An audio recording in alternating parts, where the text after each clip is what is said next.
Okay, now let us start. And we spoke about some challenges with the idea of Sabbath in the second chapter of the book of Genesis. And I also emphasized the problem with this text. And as I said yesterday, the problem that we have here is how to translate this word Noach. And Noach, this is the word that usually means to give rest. And I said that this word usually is not translated, I wouldn't say it is not translated properly, but any translation, it is a kind of interpretation. And any translation makes the text flat, so it doesn't have all the dimensions of the original text compared with the translation. So that is why let's try to understand the meaning of this verb and what did God want to tell us when he inspired Moses to use exactly this word for this verse. First of all, as I said, the problem is that it looks like the text has a contradiction. Noach means to give rest, and after that we have two words, to walk on it and to keep it.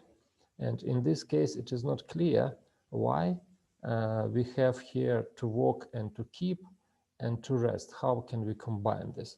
But actually, there is no problem with combining these two ideas, because as we already mentioned when we spoke about the garden as a sanctuary, these two verbs occur together in the context of the Levitical duties. For example, in Numbers chapter 3, verse 7 and 8, they shall keep God, Shameru, over him and over the whole congregation before the tent of meeting, as they minister, la'avod et avodat, at the tabernacle. And the next verse, verse number 8, they shall guard, the same word, all the furnishings of the tent of meeting and keep guard over the people of Israel as they minister. And the same expression at the tabernacle. So the functions or the purposes of the Levites were to minister, to serve God at the sanctuary and to keep it from the penetration and to keep it just from anything wrong. So in this case, we can assume, and there are some other references to this, that the function of Adam in the Garden of Eden was to be a priest. So Adam in the Garden of Eden was a priest. And if the garden was a sanctuary, so it makes sense that Adam was a priest and the garden is a sanctuary, and he performed these priestly duties in the sanctuary. By the way, what is interesting, so he was not only a priest, but he was a kind of a king, because he was given a dominion, and we talked about it yesterday. And in this case, he combined these two functions, to be a king and to be a priest. And what is also interesting later on, for example, when we have the Sinai covenant, so do you remember that one of the promises of the Sinai covenant was that Israelites will be the royal priesthood? And this royal priesthood could be the reference to the priesthood of Adam. In other words, the covenant that God wanted to make with his people, the purpose of the covenant is to restore the status of man before the fall. And in this case, the covenant has this redeeming function, the restoration function. So God wants to restore man in his lost status. Yes, Pastor Nicholas. Professor. Yes. Good morning. Good morning. Thank you, Prof. I wanted to just to assist me describe the priestly ministry before the fall. Okay.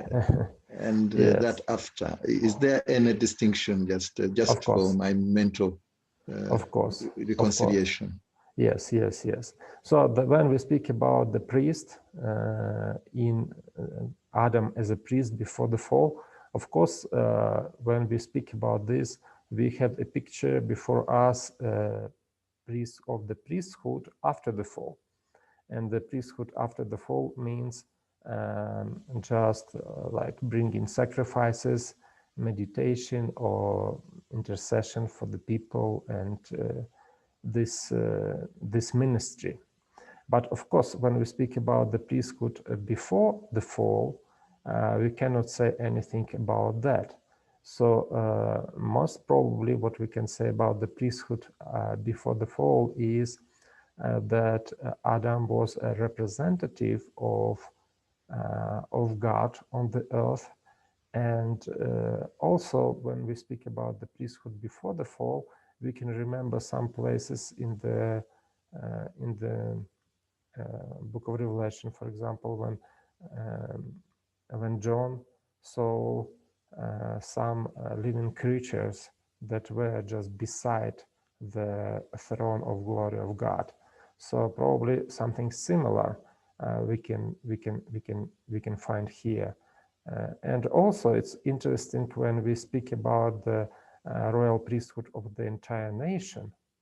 So it's clear that they're not about bringing sacrifices when everybody is a priest, as it was promised to the to the to the Israelites. And one more thing that I was thinking about, just while preparing for the lectures, I compared several verses in the Bible. First of all, do you see in Ezekiel chapter 28, when we speak about Ezekiel chapter 28, there Lucifer is described as the one who was in the garden. And we spoke about this yesterday. So he was in the garden, and he was a cherub. So do you remember this? He was a cherub, and he was in the garden. Yes, yes. But yes, later on, he was expelled from the garden. He was expelled from the garden. And now we can see that man is in the garden. Man is in the garden. Adam and Eve are in the garden, actually. And do you see Adam and Eve again are expelled from the garden? And who is placed to protect the garden? Again, it was a cherub. Cherubs. Yes. How to pronounce him correctly? Cherub or cherub? In Hebrew, it seems to me cherub. Yes. So what is the main idea that I would like to just hypothesize? I don't want to stress anything.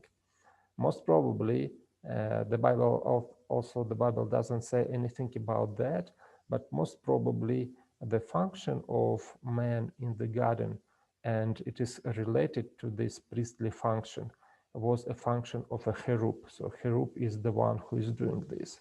And after that, we can see that the fact that cherub is protecting the garden, and the same verb shamar is used, it means that he substituted Adam in his priestly functions. So what we can see that most probably the man was created as, I don't want to say anything very confident, but I just see some how to say, some parallels between this cherub and Adam.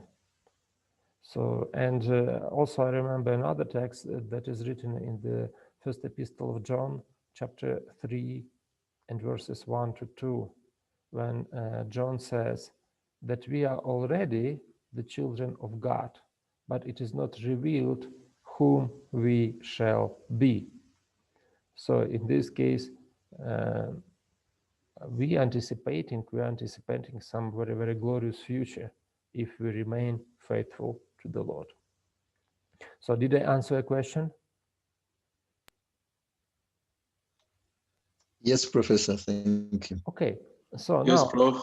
there is no problem with the reconciliation of being Excuse me, in the Prof. state of, yes, please.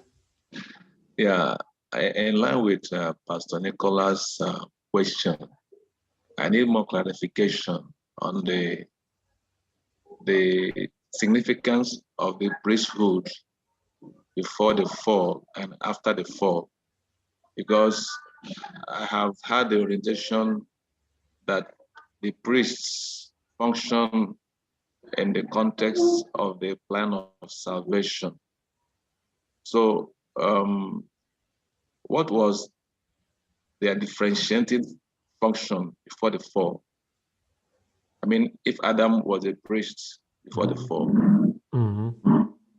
So if Adam was a priest before the fall, so what is the question? Yeah. What is the difference Between his priesthood and that of the priests after the fall? So, Prof, yeah. basing on your explanation, there is something that I understood, which I want to be clear whether I got it right. Should I state it, sir? Pardon again?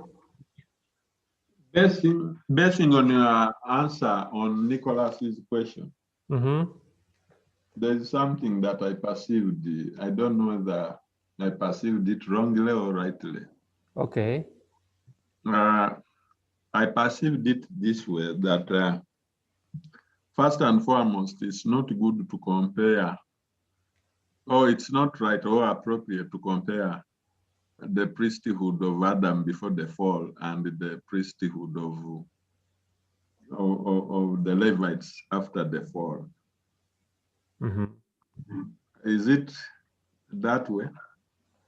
And to me, something came in my mind that priesthood before the fall, the ultimate reason was to worship God, because remember, God creates man with one of the major intentions so that man can worship him.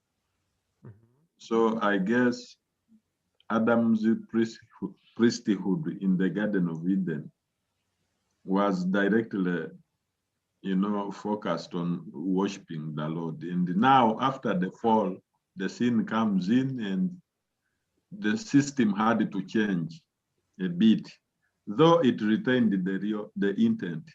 The idea of worship was there, because even in the priesthood after the fall, still it's directed towards worship. But there are things that might have come in as a result of the fall, which Adam did not experience in his priesthood before the fall. Yes, thank you very much for your comment. You're right. So we cannot, of course, there are some points of comparison between the priesthood system, the system of priesthood after the fall and before the fall. But of course, we cannot say that it is the same. And I agree with you that the main concern or the main function of Adam was to worship God. And this word avad, to minister, it could be also understood as worshiping as well. Yes, this word is also interesting when Moses, avad, this verb avad, when Moses comes to Pharaoh and says, let my people go so that they will worship God. So he uses the same word, avad. So they will minister to God. And maybe in this case, when we speak about what Moses is saying to Pharaoh, so I just want to use it as an illustration. because I just want to emphasize the importance of this word avad, to serve, to not only to serve, but to walk and to serve, yes, and to worship as well. So in this case, do you see when we read the story of Exodus, there is an impression that Moses is cheating because do you see he didn't tell Pharaoh that the real purpose of people just to go away forever. It looks like he says we just go to the desert to make a worship, to worship our God, and there is an impression that they are going to come back. But in this case, two things we need to remember. First of all, he says we are going for 3 days journey, and this expression, a 3 days journey, it looks like they are going out of the power of Pharaoh, and Pharaoh understood this. And another thing that he says, he uses this word avad, and avad before the same word or the same root is used to describe the slavery of Israelites in Egypt. And now this usage of this word says that in fact Israelites are not slaves to Pharaoh anymore, but they are servants of God. So that is why what I would like to say that this word avad is very meaningful word, and it has many aspects. And one of the aspects that it has, it's worship. So, Pastor Kajura, you are completely right when we speak about the function of priests before the fall is mostly about worship. Yes, okay. Prof. Yes, Pastor Bioma, I didn't answer your question. Can you just remind me again what is? Yeah, Pastor Jimmy had made a nice input, but I'm still of the view, my understanding that the function of the priest before the fall in terms of worshiping God was also carried on after the fall, because it was still one of the assignments of the priests, even Levites, who will sing and worship God as a minister and keep the sanctuary. But I see an additional function that involves sacrifice because of sin. Before Adam and Eve were expelled from the Eden Garden, they witnessed the sacrifice, the killing of the first animal, the skin of which was used to clothe them. They would have been killing animals for sacrifice. Otherwise, where did Abel learn or experience or observe the use of animal for sacrifice?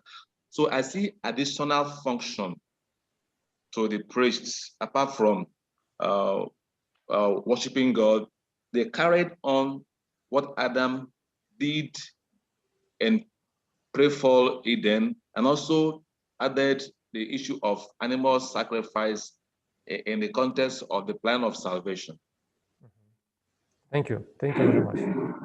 Yes, thank you for your contribution. Yes, Professor. Yes, please. Yes, still on the garden as a sanctuary. Adam is a priest. Do we have any connection between the woman, Eve, and priesthood? Oh yeah, it's a good question. It's a good question. Do you see? Yes, we can speak about the priesthood of Adam, but what is interesting, this verse 2:15 is before Eve was created. So it describes the function of man before Eve was created. So after that, the Bible doesn't tell us anything about priesthood of man, but later on we will speak, we will touch this topic. Of course, we will not touch it as a priesthood of woman, because do you see, this text doesn't tell us anything about the priesthood of women, but we can speak about the leadership positions in the Garden of Eden before the fall and after the fall. We will speak about that. This issue is not related directly to the priesthood, but it could be somehow related to the issue of priesthood. But anyway, so if you look at this from the point of view of the New Testament, it can. Okay, let us speak about it a little bit later. Okay. As Prof. Yes. Yes, Prof. And when we speak about it, please, I did not understand when you said this was before Eve was created. I think by the time they are given the garden, both of them were there to keep and to till the garden. Oh, no. If we understand the sequence of the events chronologically, so it looks like God created man, and he brought him to the garden to be the priest, and after that, he created a woman according to the logic of the narrative. So, but we will see that, for example, in some of the issues, Adam and Eve were created as equal. They were created as equal.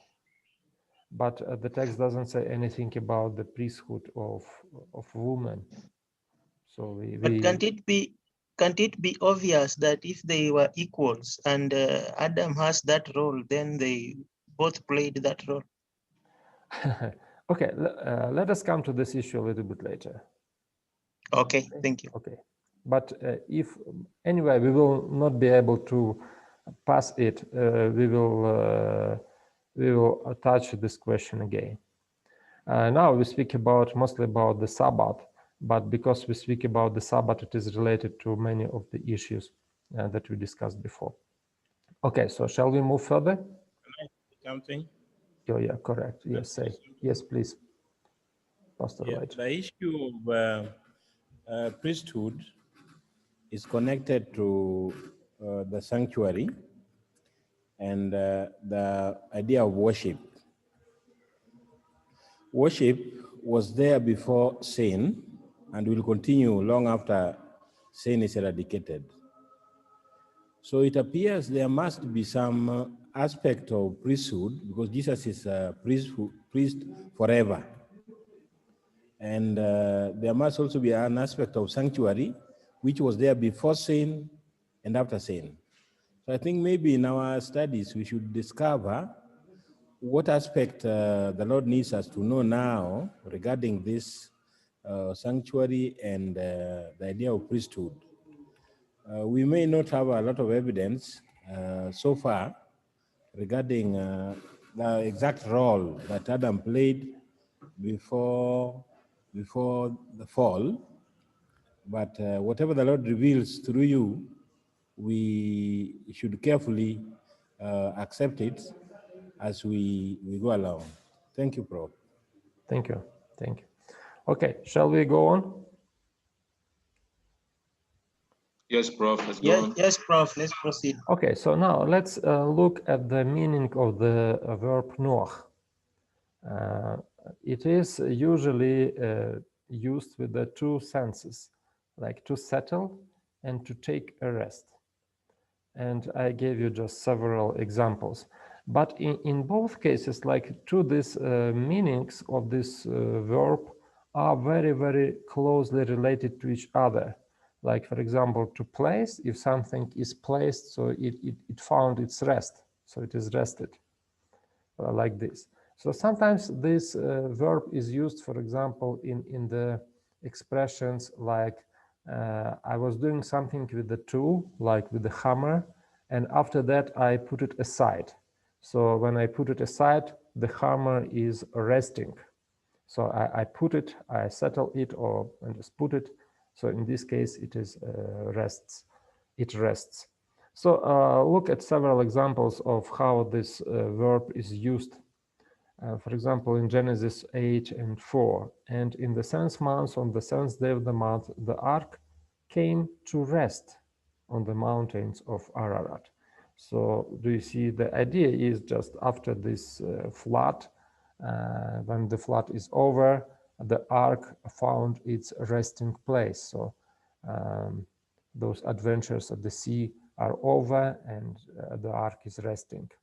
Or for example, do you see the locust came up over the whole land of Egypt and settled on the whole country of Egypt.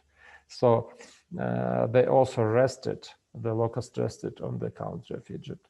Or in 2 Kings 2:15, now when the sons of the prophets who were at Jericho saw him opposite them, they said, the spirit of Elijah rests on Elisha. And the last example, but now the Lord my God has given me rest on every side. There is neither adversary nor misfortune. These are the words of Solomon. So do you see, this is the range of meaning of this verb Noach. But anyway, the main idea is to give rest. So now we will try to understand what does it mean that God, when he made a man, he arrested him. So it's very difficult to translate because it is Gefühl, and Gefühl is always difficult to translate in our Western languages, because we don't have this construction, and it looks like he caused him to rest, or he made him to rest in the Garden of Eden. And what is also important, that the same verb is used in the 4th commandment when it says about God. For in 6 days the Lord made heaven and earth, the sea and all that is in them, and rested. And here the word Noach is used. So, and it looks like it is like a synonymous to the word Shabbat. And we can understand the difference between these two verbs, because the verb Shabbat means to cease, to stop. For example, if somebody is doing something and after that he decided to rest, so he needs to Shabbat, he needs to stop in his doing something. But when we speak about Adam, we can see that Adam did nothing yet. So that is, he was just created, and God put him in the Garden of Eden, and he gave him rest. So the idea of the verb is that Adam rested in the Garden of Eden. And it looks like the function, or what he is supposed to do in the Garden of Eden, so he should rest, he should have this rest all the time. Do you follow me? Yes, Prof. Okay. And we also need to understand that this idea of rest in the Bible is very, very important, because rest is a part of the promises that God gives to people. For example, he promised people that he will bring them to the land, he will lead them to the land of the promised land, and there they will have rest. But later on, do you see in Exodus 33, verse 14, God says to Moses that my presence will go with you, and this is singular, and I will give you singular rest. So the entire nation, because of the sin of the golden calf, they are not now able to enter the rest, but Moses is promised to enter the rest. Or for example, in Joshua 21, and the Lord gave them rest on every side, just as he had sworn to their fathers. Or First Kings, blessed be the Lord who has given rest to his people Israel according to all that he promised. And also what is interesting, that this rest is very often associated with the dwelling in the promised land. So do you see, all these promises are related to the promised land. So when they come to the promised land, they are supposed to have this special rest. And in all of these cases, the same word nuch or nuach is used. The idea of rest, what I want to tell is very, very important, and it is related to the promised land. And the promised land is related to the Garden of Eden, because the borders of the Garden of Eden are the same as the borders of the promised land. If we read Genesis chapter 15 and verse 18, when God promised Abraham to give him the land, he tells us about the borders. So one border is the Euphrates River, and another border is the river of Egypt. And these are exactly the rivers that are mentioned in the Genesis chapter 2. So we can say that promised land is a symbol of the Garden of Eden. Also in Genesis chapter 13, we can find the very interesting expression. When Lot looked at the promised land, he said that this land was watered like land of Egypt. He compares it with the land of Egypt, and he says, like God's garden, like God's garden. So in this case, it is clear that the promised land is a symbol of the promised land is the symbol of the Garden of Eden. So now let's come back to this idea of rest. Okay, these are some more texts about the rest in the Bible, and you can see that rest is very, very important. It's one of the main promises that is given to the people. Rest is a blessed state of the people when they are in the relationship with God. So we can make a conclusion from all those texts. And now, what is important that we need to remember?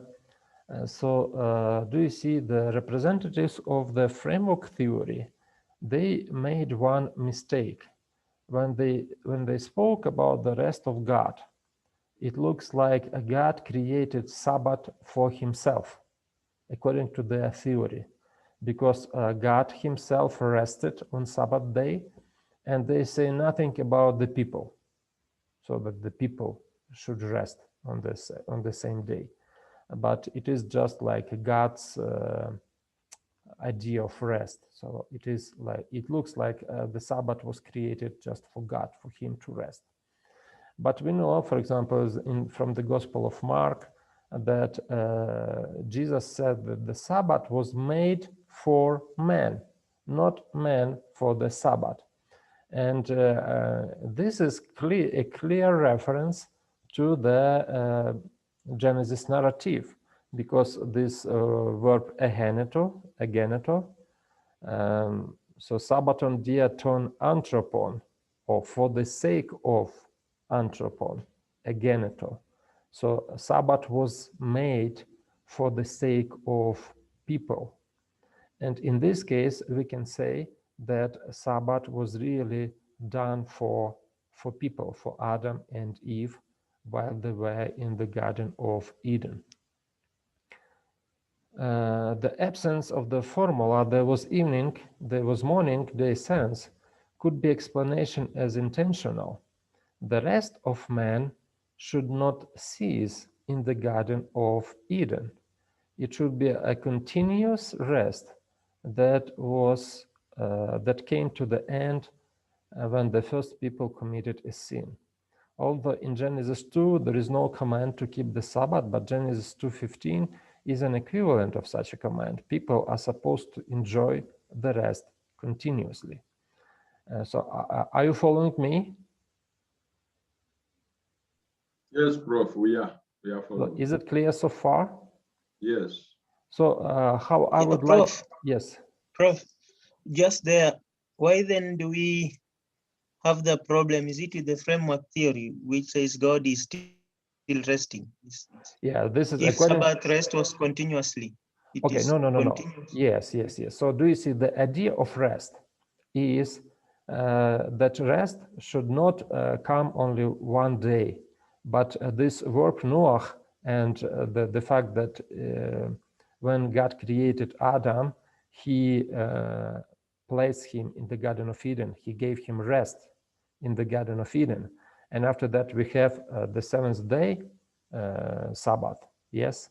And there is no, this refrain formula, there was evening, there was morning, day seventh.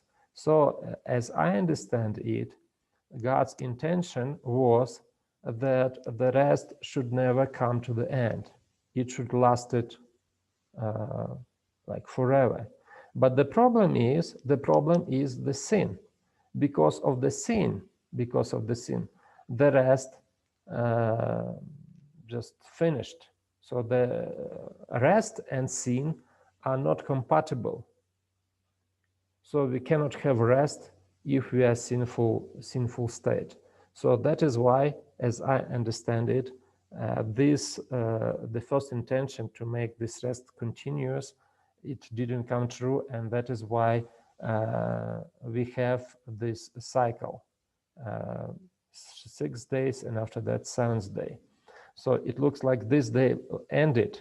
So it was ended. So it was done not for God. It was done for people. People were supposed to rest. Do you understand me? It is clear, Prof. Okay. And so, And Prof, now, yes. this negates the framework theorists that the Sabbath was made for God Himself. Yes. Sabbath Yeah. was not made for God. Thus, Sabbath was Yeah, done for exactly. Yeah. for man, not for God. Yeah. And Yeah. what we have now after the fall, and this is important as I understand it.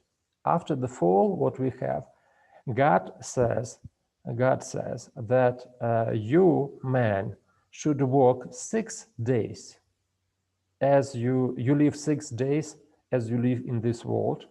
But the idea of Sabbath commandment is to live 1 day as in the Garden of Eden. So do you understand this idea? So remember the Sabbath day to keep it holy. 6 days you shall labor and do all your work, but the 7th day is Sabbath to the Lord your God. On it you shall not do any work, you or your son or your daughter or your male servant or your female servant or your livestock or your sojourner who is within your gates. For in 6 days the Lord made heaven and earth, the sea, and all that is in them, and rested on the 7th day. Therefore the Lord blessed the Sabbath day and made it holy. So the idea is like this, because if man was in this rest condition or rest state in the Garden of Eden, so the idea of the fourth commandment is to live 1 day in a week, of course this is the Sabbath day, to live as in the Garden of Eden.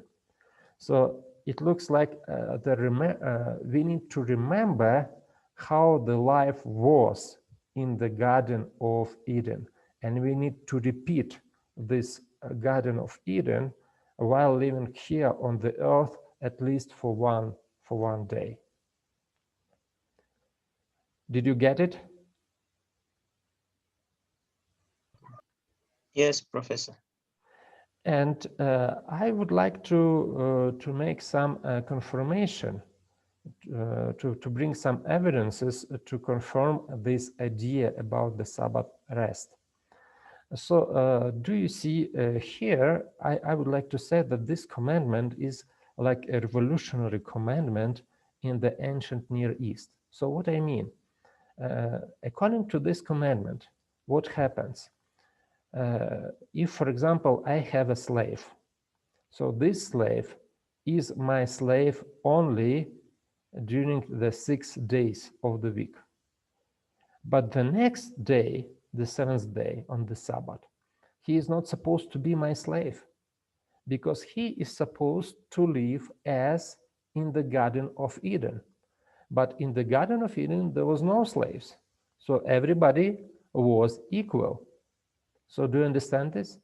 And we cannot find any analogy of this commandment in other nations.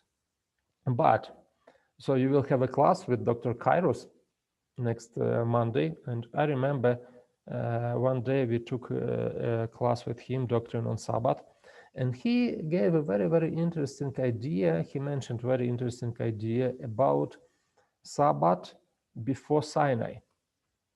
And he brought to our attention one verse, which is written in Genesis 30, 30? Yeah, 30 it seems to me. When Jacob was about to marry Rachel and Leah, so when Laban deceived him and gave him Leah instead of Rachel, so he told him, so finish this week with this, my daughter, and after 1 week I will give you another, my daughter, as a wife. So in this case, he paid attention to the existence of a week, and he said that if a week existed, so the only thing that we can mark the week is the day of rest in the end of the week, and it could be just an indirect reference to the existence of Sabbath before Sinai, even among the heathen nations, because Laban was not God's worshipper, he was idol worshipper, but even among these people Sabbath existed. Okay, so let us come back to the idea of the rest and the idea of setting free slaves on Sabbath day. So do you see, it's clear that according to this commandment, the people who are slaves are not slaves anymore on the seventh day, but they are free on this day, because they are supposed to live this day as in the Garden of Eden. Yes, so this is the principle. 6 days a man should live laboring, but the seventh day he should live as in the Garden of Eden. He should have the same rest as Adam and Eve. And for the confirmation of this idea, I would like to mention some New Testament text. And when we look at the New Testament, we can see one interesting idea, that Jesus did miracles mostly on Sabbath day. Not mostly, but most of the miracles that Jesus did and which are mentioned in the Bible, most of those miracles took place on the Sabbath day. And of course, when we read the New Testament stories about that, one more idea came to my mind. It looks like Jesus wanted to provoke the Pharisees, because every time when he made a miracle on Sabbath, it was a kind of controversy with the Pharisees, who were not happy that Jesus is making miracles, and they considered it as a violation of the Sabbath. But what is also very, very important as for me is that Jesus, when he made miracles on Sabbath day, never asked people about their faith. So on Sabbath day, just if he saw somebody who is sick, he healed him without any conditions, just because it is the Sabbath day. Just I will give you only several examples. For example, Mark chapter 3, again he entered the synagogue, and a man was there with a withered hand. And they watched Jesus to see whether he would heal him on the Sabbath, so that they might accuse him. And he said to the man with the withered hand, "Come here." And he said to them, "Is it lawful on the Sabbath to do good or to do harm, to save life or to kill?" But they were silent. And he looked around at them with anger, grieved at their hardness of hearts, and said to the man, "Stretch your hand." He stretched it out, and his hand was restored. So do you see, when Jesus did this miracle, he didn't ask any questions from a man. He didn't ask, "Do you believe in me? Do you believe that I can do the miracle?" Like he did in some other cases. It was just unconditional healing, and it was connected to the Sabbath. Or, for example, one of the best examples of this is John chapter 5, when he healed a man who for 38 years was like paralyzed or something like this. So he also didn't ask him anything. Jesus said to him, "Get up, take up your bed and walk." And at once the man was healed, and he took up his bed and walked. Now that day was the Sabbath. And what is also interesting, why I use this example, because it is clear that later on, that person who was healed by Jesus, when he was accused by the Pharisees, he just blames Jesus for healing him. So he showed that it is like a demonstration that he didn't have faith in Jesus. He didn't want to protect him. And in the Gospel of John, there are two miracles that are like contrasting, in contrast with each other. This healing in chapter 5 and healing in chapter 9. And the one who was healed in chapter 9, the blind man, he also was accused by the Pharisees, but he defended Jesus. And he actually speaks on behalf of Jesus to them. But in this case, it is like an opposite case. So men just say, "Okay, so why do you ask me why I broke the Sabbath? This man told me to do this and I did it." So it looks like he blames Jesus for healing him. So, but Jesus healed this man because it was just a Sabbath. And one more story is really very illustrative, and this is the story of a woman who was also sick for 13 years, and she was also healed by Jesus on Sabbath day. And after that, there was a conversation between Jesus and the ruler of the synagogue, who again accused Jesus of violating the Sabbath, and Jesus answered, and his answer is very, very important. I don't want to read everything, I just read what I highlighted. "Does not each of you on the Sabbath untie his ox or his donkey from the manger and lead it away to water it? And ought not this woman, a daughter of Abraham, whom Satan bound for 18 years, be loosed from this bond on the Sabbath day?" So what Jesus is saying here, he made a direct reference to the fourth commandment, because the fourth commandment says, on the Sabbath day, you should release, set free everybody, even the slaves. But this lady was bound, was tied, so she wasn't free on the Sabbath day. And that is why she couldn't enjoy the rest of the Sabbath day, because she is not free. And she is supposed to be set free on the Sabbath day. So by doing these miracles, Jesus confirms that he fulfills the Sabbath, the true spirit of the Sabbath. Because in the Garden of Eden, there was nobody who was sick. So that is why he understands it as his purpose to release a person from this bondage of sickness, so that a person can enjoy the rest of the Sabbath day. The person could live this day as in the Garden of Eden. I believe that if we present the doctrine on the Sabbath like this, so I believe that many Baptists and some other representatives of other religions, denominations, In this case, this doctrine would be more attractive and more understandable for them than if we present it in our traditional way. Okay, I just want to hear a feedback from you about that.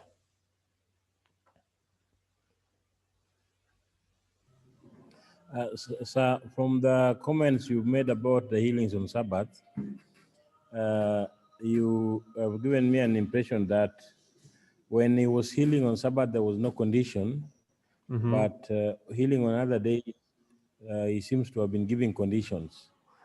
Is that a correct impression? Yes.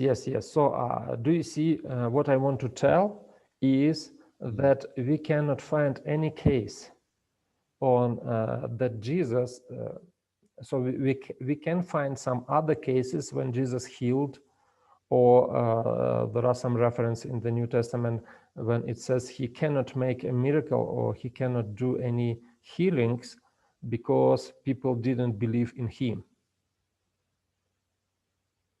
So it looks like this was like a condition of making a miracle or healing a people. But what is strange, we cannot find any case. I don't know. I don't want to make it to stress it very much. I don't want to stress it very much. But it's interesting when we have the description of the miracles about healing on Sabbath, we can't find any case when Jesus asked people about their faith. Okay. So there is no instance of healing on Sabbath when Jesus asked people, "Do you believe in me?" or anything like that.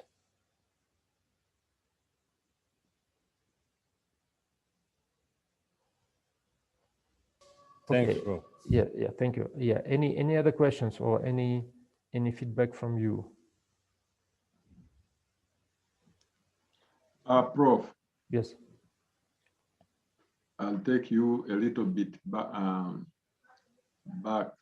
When the Bible says Sabbath was made for the sake of man, not man for the Sabbath, does it mean that man has no any authority over Sabbath, and it is the Sabbath that has authority over man? Oh. No, do you see, in this case, nothing is said about authority. And by the way, it is not authority of a man to rule over day and night. This authority is given to sun and moon. So sun and moon should rule, should, govern the relationship between day and night, but not a man. But what is stated in this verse, that the Sabbath was created for man, for the sake of man, for the benefit of man. Because do you see what happened during the New Testament time, during the Jesus time? Pharisees and Sadducees tried to do it vice versa. So they tried to do it like a burden, and they made many rules. What should be done, what should not be done on the Sabbath day, and of course it was a kind of a burden. And Jesus comes just to show what is the true spirit of the Sabbath and how the Sabbath should be celebrated, how this day should be kept holy. And I think, like all of us have children, and I think that this is our special responsibility as parents to try to make this Sabbath day really joyful for the children, so that they enjoy also this presence of the Garden of Eden, so that they feel themselves as in the Garden of Eden on this day. And I believe if we can do this, it will help our children a lot, because unfortunately, we more emphasize. So we can also make this day as a burden. So this day shouldn't be a burden. This day should be a joyful day. and this day should be a wonderful day for everybody. And if we just, for example, cannot wait until the day of the Sabbath, it also tells us a lot about our attitude to God's promise. And do you see, it shows that in fact we didn't enjoy this day, and we just cannot wait until this day comes to the end and we can do some other things. Okay, so just anything else you would like to say? No, Prof. I've got it right.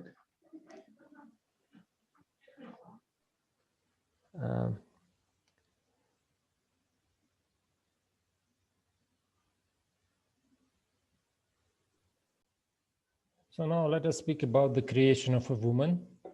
And now when we speak about the creation of a woman, and especially if we speak about the fall, we will touch all those questions that were raised by Pastor Nathan about the relationship between a man and a woman. So first of all, when we speak about the creation of a woman, and not only of a woman, but a man as well, we can see that a woman is presented as something unique.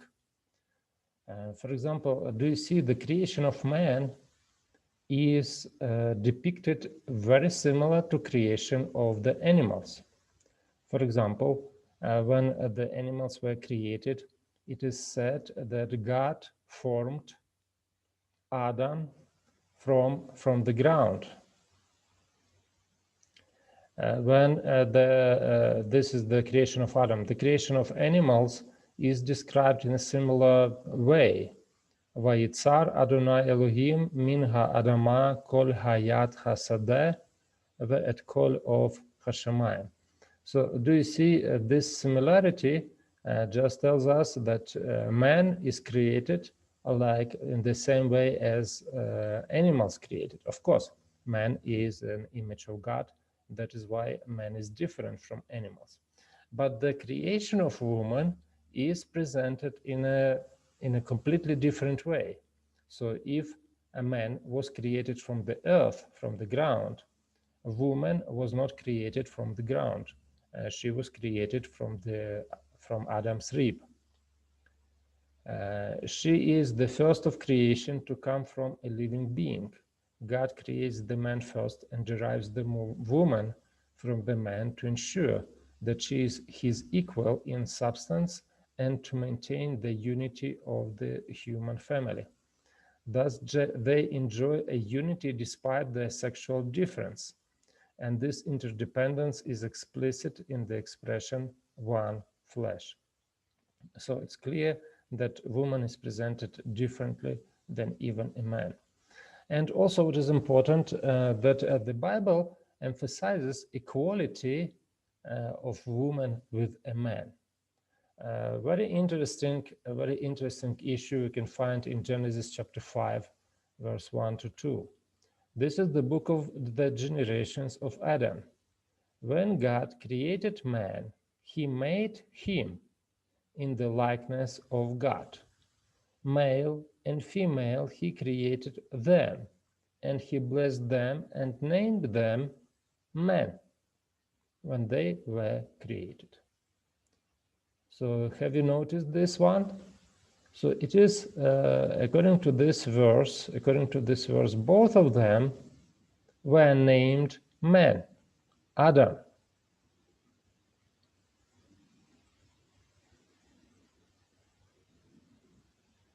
Are you with me? Yes, Prof. Yes, Yeah. Prof. Yes, Professor. Okay, thank you. So it is clear that the Bible tries to show the equality between woman and man. So both of them were equal. And when we have this story about the naming animals, do you see? I do remember I mentioned that the sea animals were not were not mentioned. Only the animals, the livestock, the birds, and the beasts of the field. So the livestock is most probably the animals which are domesticated, so they can live with people. And the beasts of the field are the animals, just like in nowadays, wild animals who live in nature.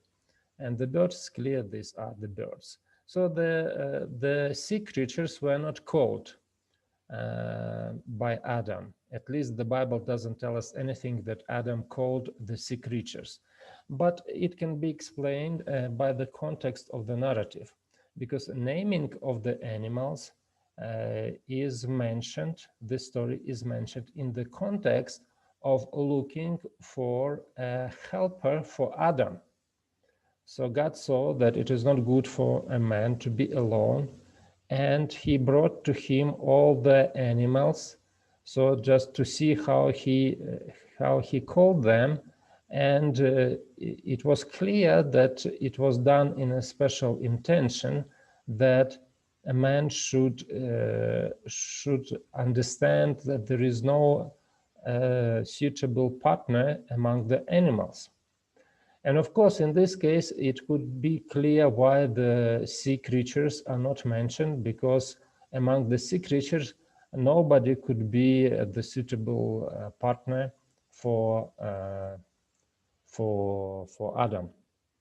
By the way, in one of the apocryphs, it seems to me in the book of Jubilees, the creation of woman is so what they did a very interesting issue. So they made it like this, that man was created on the sixth day, and the woman was also created on the sixth day, but 1 week later, according to the book of Jubilees. So they just, this naming of animals, they made it equal almost like a week. So on the one day, Adam called this kind of animals, on this the second day, another kind of animals, and he just called people, animals, and he was not able to find a partner for himself. So woman was created on the sixth day, but in a week. So Adam was older, 1 week older than a woman. But this is just even not deuterocanonical book, it's just pseudoepigrapha or apocrypha. So of course we shouldn't pay attention to this story. Most probably it is just a way to explain something in the biblical narrative or the way of interpretation, but it is not always true. Okay, so another thing that tells us that the naming of the animals is the following. For Adam, no suitable helper was found. The point is that the man was looking for a human match, but he found none. The woman, therefore, is distinguished from the animals. She is not of the order of the animals over whom the man is to dominate. She will share in the responsibility of dominating the created order. So this fact also emphasizes that a man and woman are equal, because both of them are given the right of dominion over the creation. The fact that the man is expressing his rule over animal world in the search for an appropriate helper causes him to realize his inadequacy to the task if he continues in the impotent condition of alone. In this way, God is preparing the man to value his mate, just as the man was uniquely made, receiving from God the divine unbreathing of life.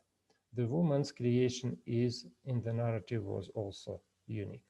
Any questions?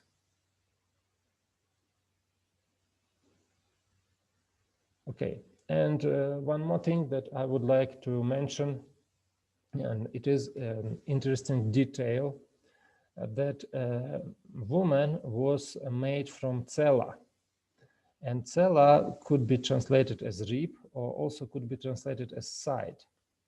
And cella is used very often in the building of the tabernacle. So all those beams or all those constructions, like construction details, are called cella in the description of the building of the tabernacle. And I don't know, it is just a very interesting detail. And what is also interesting, the rabbis noticed it long ago, and they also, some of the interpretations built based upon this issue, that cella is a side of the tabernacle, and it is also a rib from which Eve, or woman, was created. Now, if you have any questions, you can ask, and we can go to chapter number 3, and we will continue discussing this issue about the relationship between man and woman. But just to go a little bit ahead, I would like to mention several Professor, other. Yes, okay. before you go ahead, just a small note. I was looking at Genesis 2:7 and 19, and the word used for form. Itzar? Yatsar, it's the same, but yes, but verse 7, there is a yod planted. I don't know whether it's a linguistic I also noticed this difference or something. I also noticed this difference, but I just didn't take a look at it. So this is 2:7, yes, or 2:7. 2:7 and 2:19.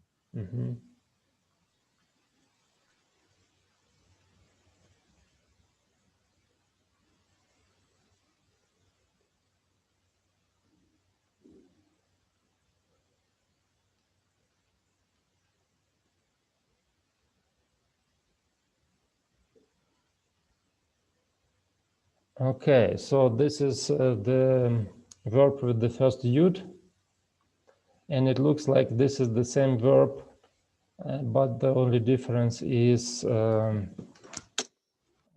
how it is written. And do you see the verbs with the first yud have two how to say, two modifications. And the one modification is the verb where the first yud was always, so they are originally with the first yud. And another modification are the verb is the verbs with the first vav, the first vav. And the verb yatsar, this is it belongs to the second category, the verb with the first vav. So what happens in this category of verbs? In some cases, the original vav appears again, and they, if the verbs with the original first yud, they behave more or less normally, but the verbs with the original first vav behave differently. And here we can see that this in 2:19, it looks like in 2:19 it should be the correct spelling of the verb, but in 2:7 the author considered it like a verb with the first yud original. Okay, did I explain it to you? I'm not getting that verse. Which verse is it?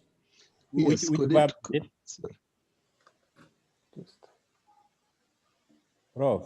Yes. Which verb is Nicholas asking? So look, can you see it? Good. This verb, vayitzer.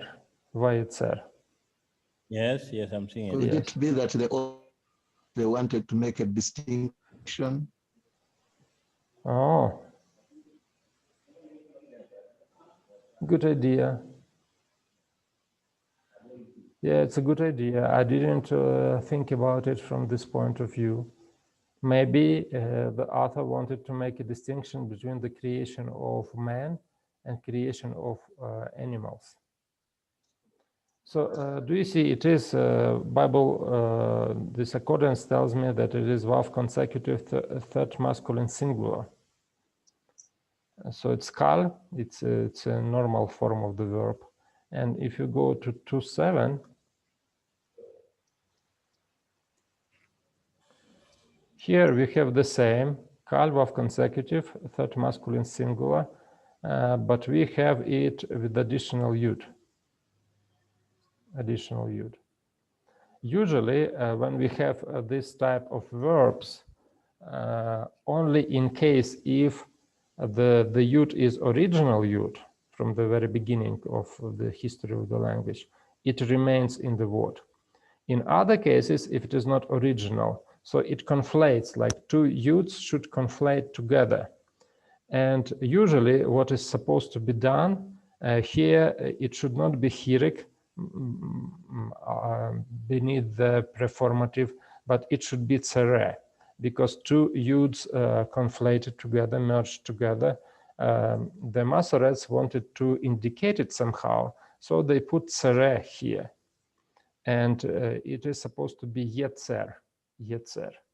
But it's strange because in both cases, yeah, like here, they didn't put here additional dot. I mean, they didn't transfer it from hirek to tsere. And this is strange. This is strange in this case.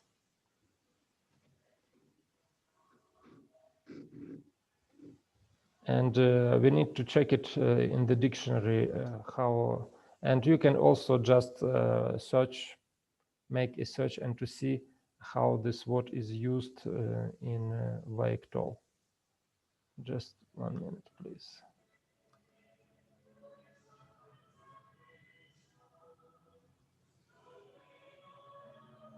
That's our form.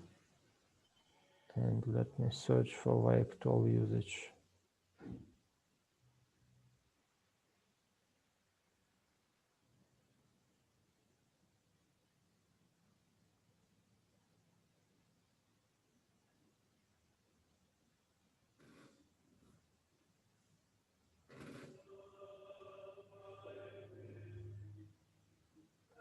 So this is the one way how it is done. This is another. Oh, wow. It's only 2 occurrences of this verb in Vaiktol. Okay.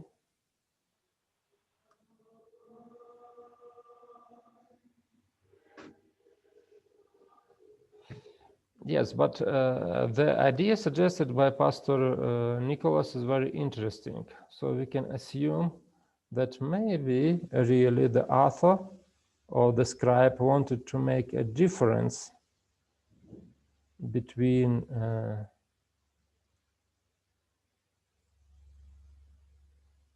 so I just was looking for imperfect. So definitely this is the it belongs to the first class, because do you see here, yod disappears completely.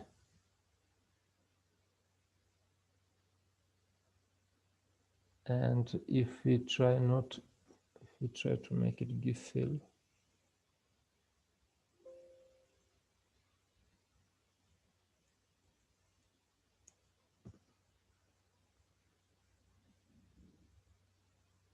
yes, and here do you see here in imperfect vav appears.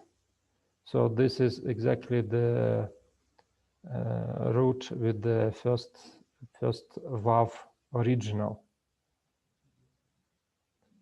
But the verb by itself is not very common. Just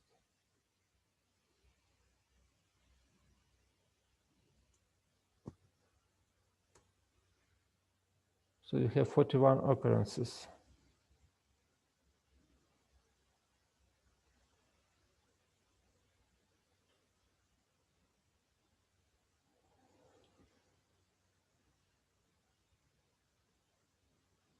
Okay, so yeah, this is a kind of anomaly, but it looks like maybe it's a true suggestion that they wanted to somehow differentiate between creation, man and animal. Thank you for this suggestion. It would be interesting to explore it a little bit more. Okay, so shall we continue, or any other questions? Thank you, Prof. Any other questions?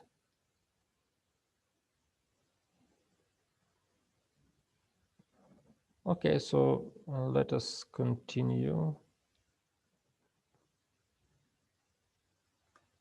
Another presentation.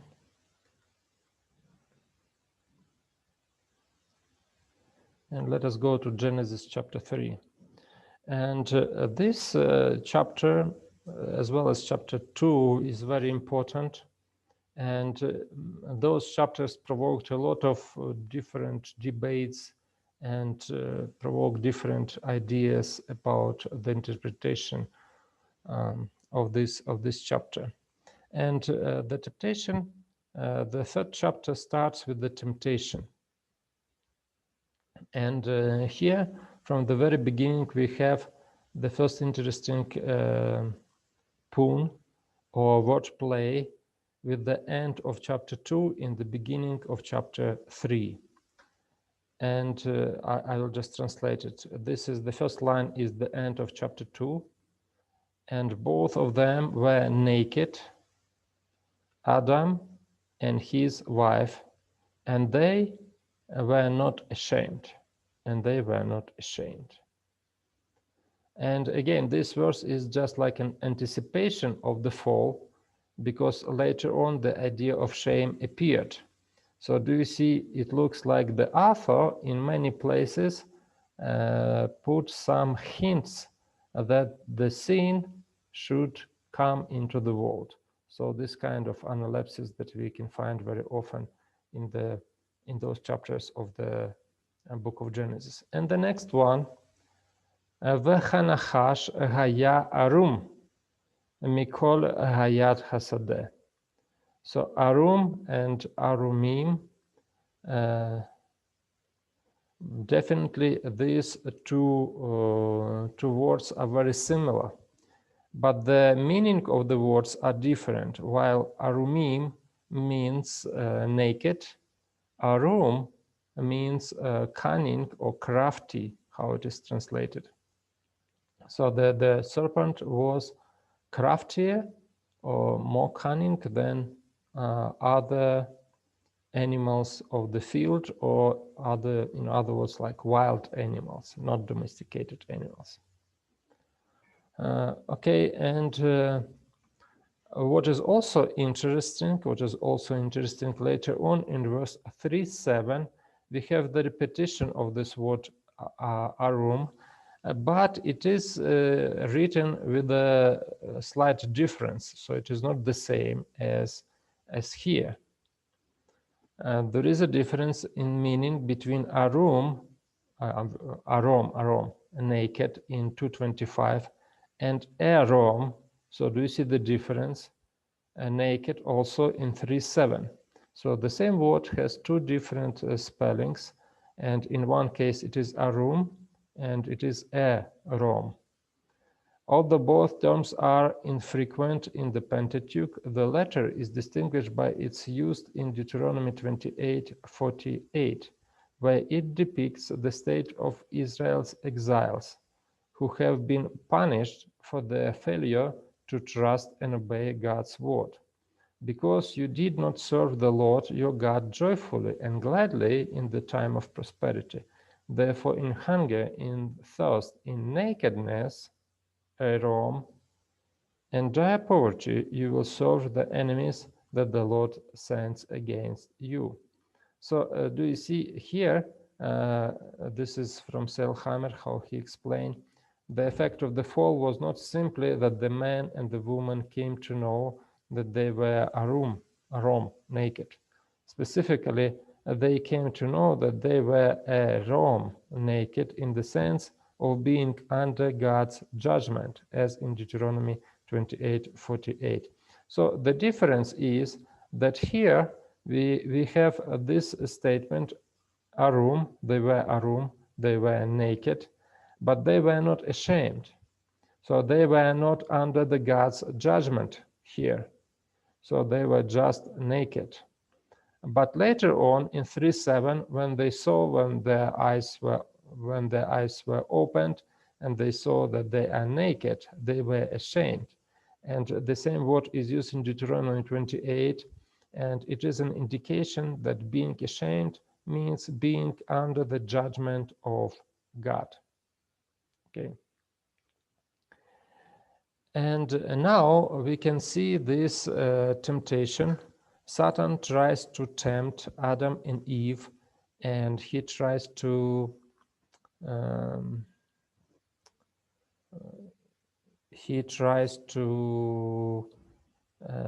present everything attractable for the people. And the main essence of the temptation is to become like God. But here we can see a big irony, because Adam and Eve were already like God. They were created according to the image and likeness of God. So they didn't need anything to do anything to become like God, because they were already like God. And I will come to this verse a little bit later. So do you remember I mentioned to you one day that this word become could be translated also as was. Behold, the man was like one of us, knowing good and evil. So let us come to the translation of this verse a little bit later. And now I would like to discuss with you one of the interesting idea about the essence of the sin of the woman. So what was the problem with this sin? And what is important in this connection is that the verbs or the words that are used here to describe what she did actually very much resemble the terminology that is used in chapter number 1 of the book of Genesis.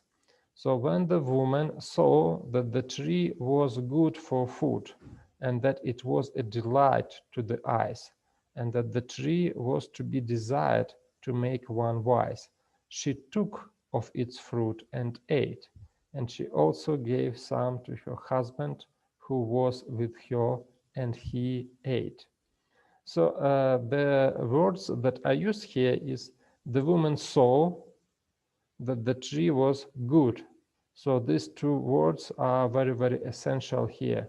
She saw that the tree was good, and it resembles very much the actions of God. Vatere haisha kitov ha'etz. And during the first day, we very often see the same formula. Vayare Elohim et haor ki tov, or just Vayare Elohim ki tov. And this resemblance of the formula that is used in these verses tells us that actually the problem of the sin of a woman was that she started doing something that before only God had a right to do. So before only God, it was his right to judge what is good and what is not good. So he pronounced a sentence that it is good.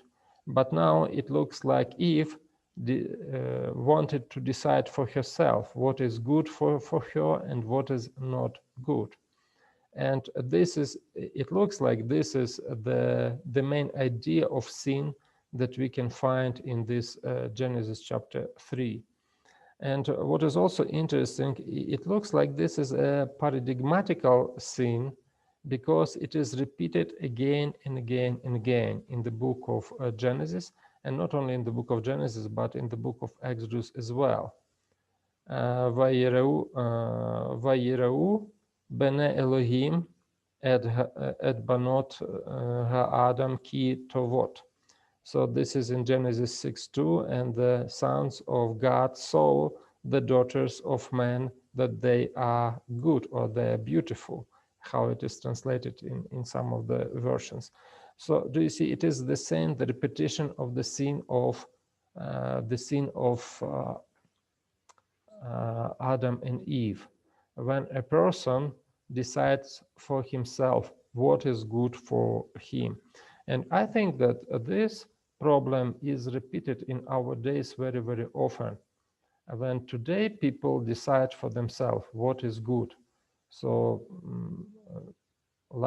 they do not rely upon God's opinion, what God is saying about that, but they decide for themselves what is good. And maybe the most the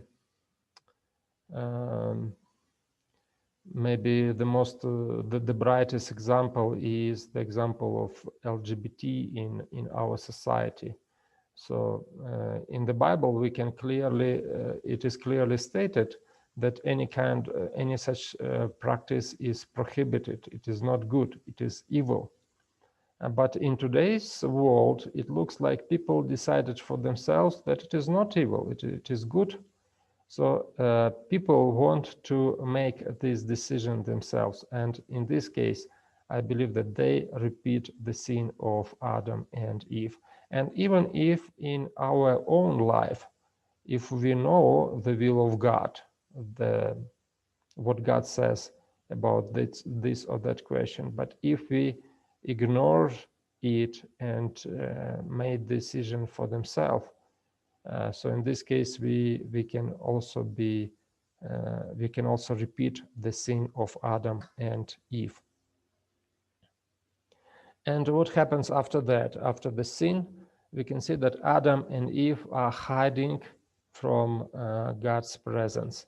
And this episode, when Adam and Eve hid from God's presence, is also like a type scene, or how to say, the very important moment that is repeated again and again in the history, and probably also a most vivid example of the same behavior we can find at Sinai, when all people also were hiding. They didn't want to speak to God when God proclaimed the Ten Commandments. They just made a step backward and said, we don't want to listen to God anymore. So it is like an equivalent of hiding. One famous Japanese writer, Kiuchi, he wrote a commentary on the book of Leviticus. He made even a special case of hiding. And he says that the sin is always related to hiding. When a man tries to hide something, tries to hide his behavior and do something wrong. So the sin is related to hiding. And it was like a key theme in his book that he repeats it again and again and emphasizes it. And now I would like to just jump to another section about the consequences of sin. And now we can discuss some, yes. Yeah, the rendering of the Hebrew term for being naked before the fall and after the fall. I want to get some clarification. Mm-hmm. Yeah. Yes. Okay.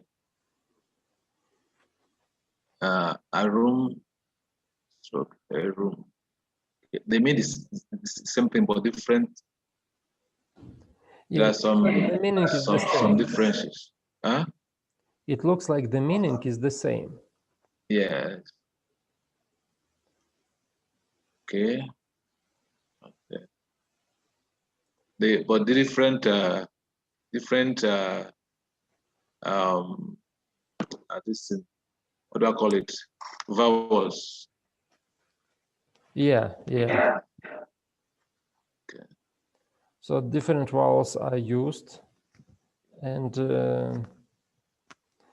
but it is like a variant of spelling. Spelling. Yes. So we cannot see any. Do you see? Yes. The problem is that the Hebrew Bible is the only document written in ancient Hebrew. We don't have any extensive documents except the Hebrew Bible. We have just like fragments, for example, some inscriptions or some letters like Lachish letters written in ancient Hebrew. But this material is not enough to make some definite conclusions about usage of this or that word. So that is why it's very difficult to see any semantic difference here. But based upon what we see in the narrative, in the context, like the first time it says that they were naked, but they were not arom. They were not ashamed. Yes, naked, but yeah. They were arom, but they were not ashamed. But next time they are naked and they are ashamed. So that is why we can see that these two words or two occurrences are different from each other. Okay, any other questions?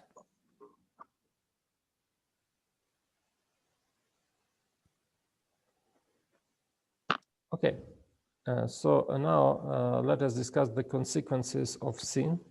And when we discuss the consequences of sin, first of all, the consequences for a snake. By the way, there is a kind of chiasm. We can see that God first speaks to Adam, after that to woman, ask her, after that to snake. But the judgment is going to an opposite direction. So he pronounced judgment first of all upon a snake, then upon a woman, and finally upon a man. So we can see this like a chiasm in these arrangements of the material.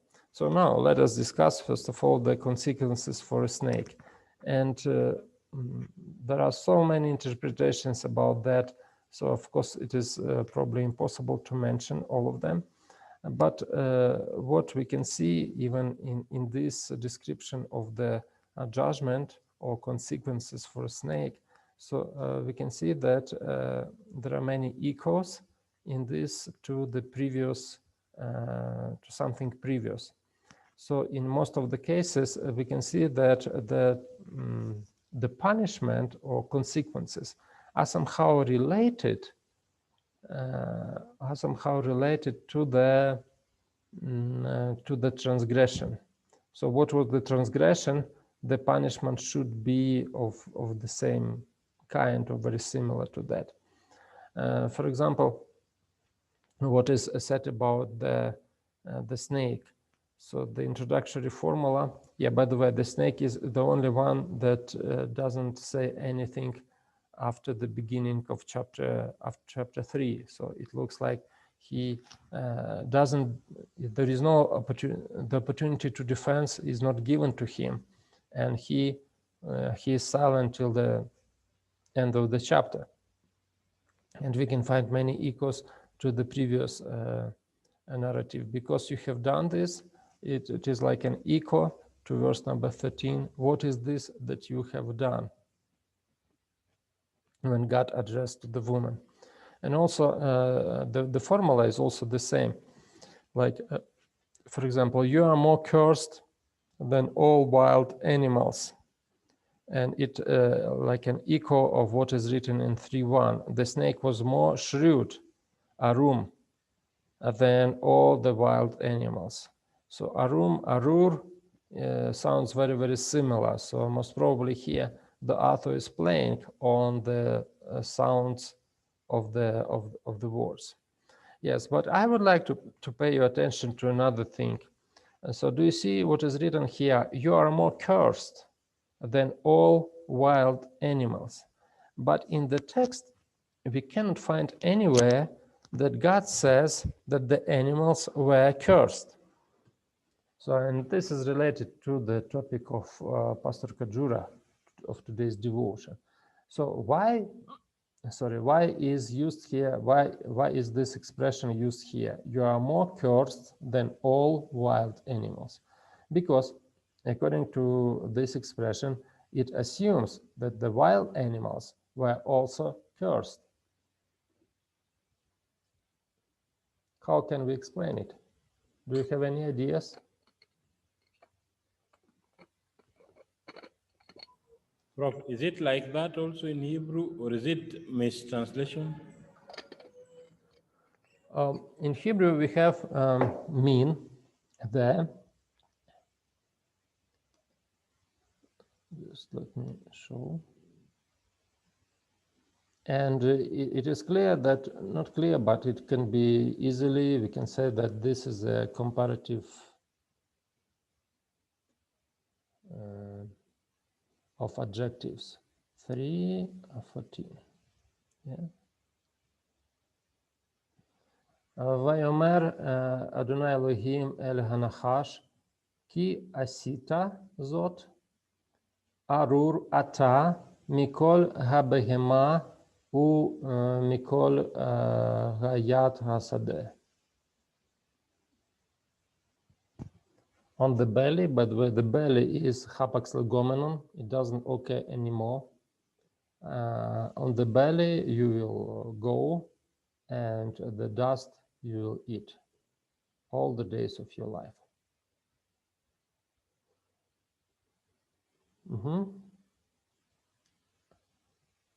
Arur ata, it's just like Baruch ata, but here Arur ata, Mikol, Behema, all the animals. Kabehema.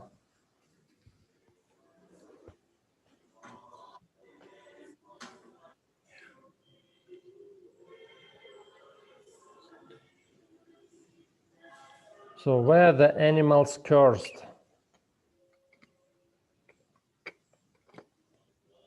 Maybe they were cursed, but we didn't know. So now Moses is introducing the topic here.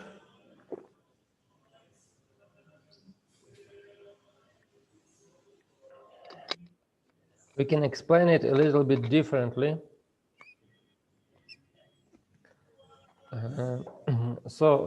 What was cursed because of the sin of Adam?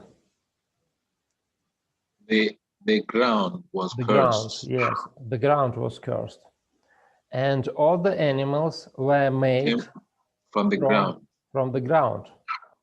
So this is, we cannot see that animals were cursed directly because only the serpent was cursed.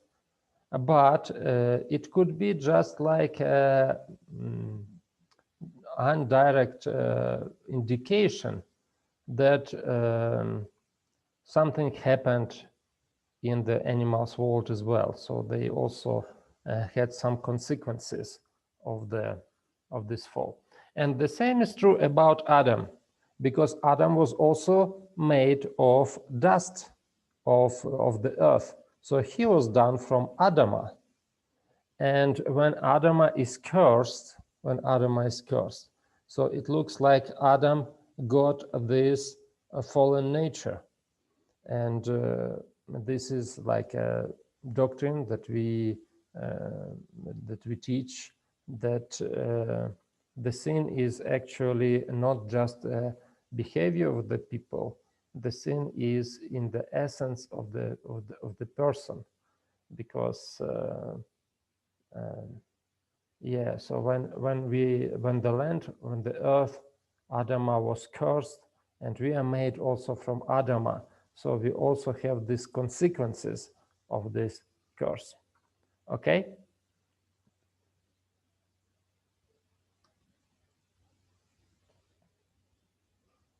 Do we take it to mean that because of the cursing of the ground, and the animals are related with the ground, so they also cursed thereby? No, the same as a man. So we cannot say that the man is cursed. Yes? Yeah. Yes, we can say so. So we also cannot say that if the man is not cursed, but he has some consequences of this curse. So the same we can say about animals. Only one animal, the snake, is cursed, but yes, Prof. Everybody else is. Prof. Yes. Yeah. Prof. Yes, please.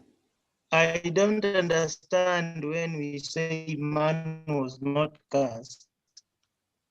Yes, he was not cursed. Yes, I don't understand when we say man was not cursed, and when I clearly see woman is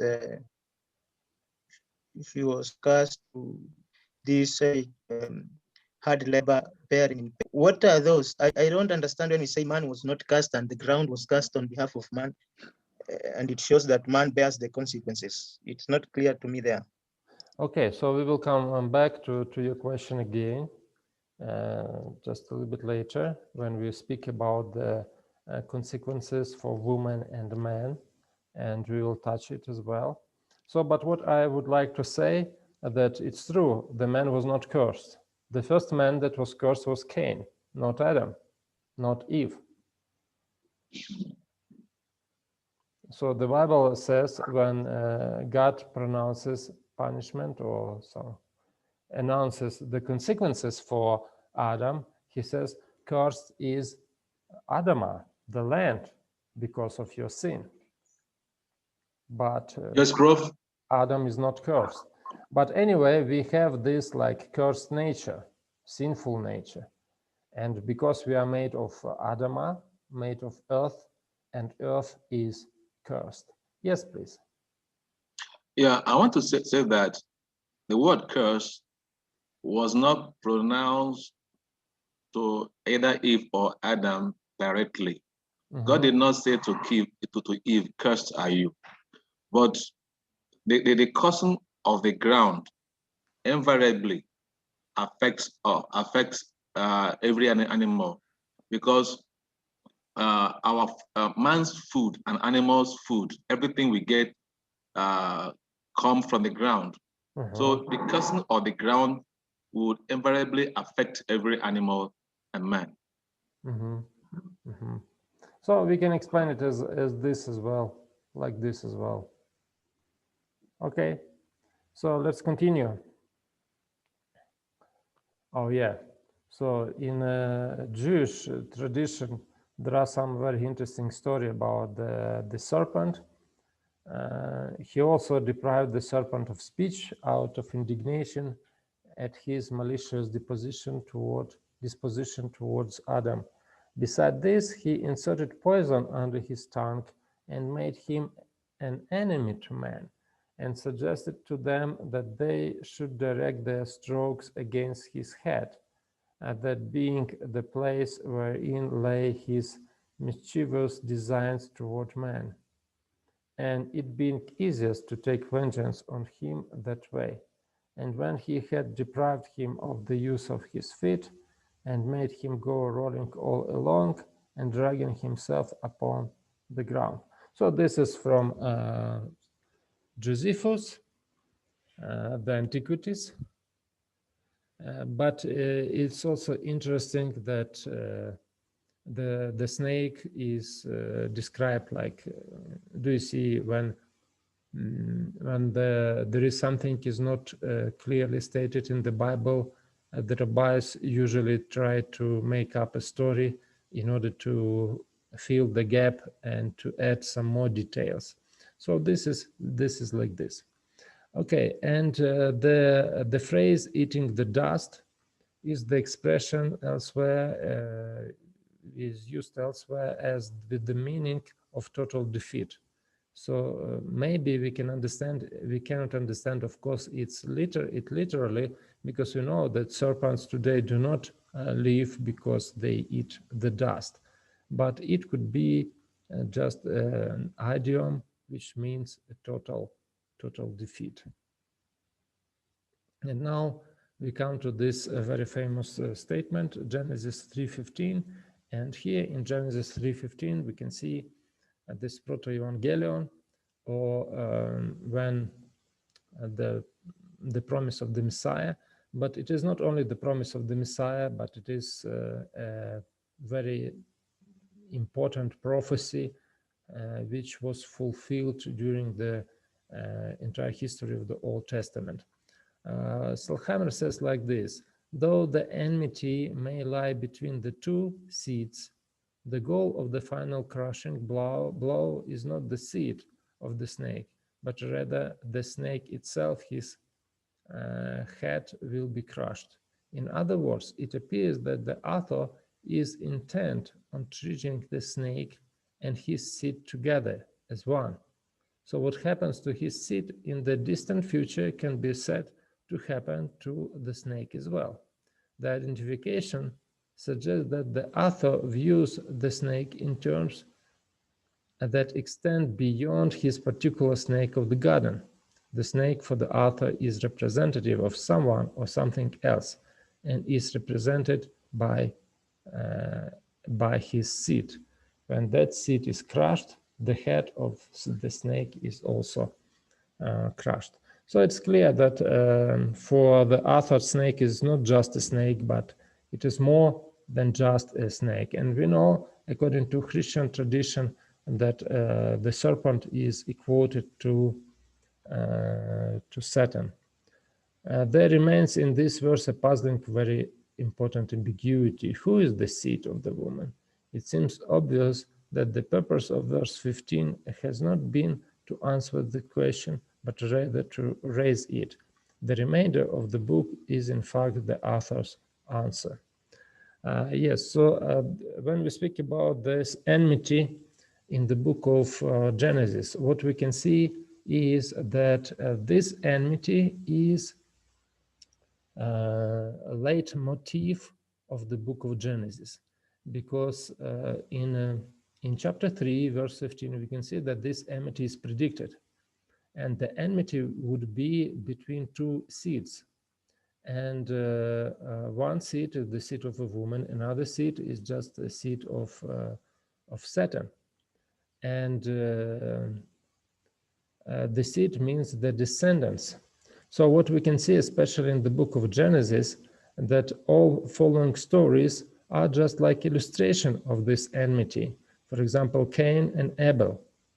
So we can see enmity between two seeds or two descendants of Adam and Eve. And we can see that Cain finally killed Abel, and in this case, it showed how far he went. And it shows also that Cain is a kind of seed of a Satan, and Abel is a seed of a woman. So do you see now, after that, this enmity usually comes through the families. Like families are divided. Cain and Abel, Jacob and Esau, Joseph and his brothers. And we can see that in all of these cases, this enmity is present. Like Cain was jealous about Abel. Esau was also jealous and wanted to kill Jacob. And Joseph and his brothers. We can see that Joseph was also hated by his brothers. And finally, we can see that he came to the highest position. So this enmity is like a key motif in the book of Genesis, and it is repeated again and again and again. Any questions so far?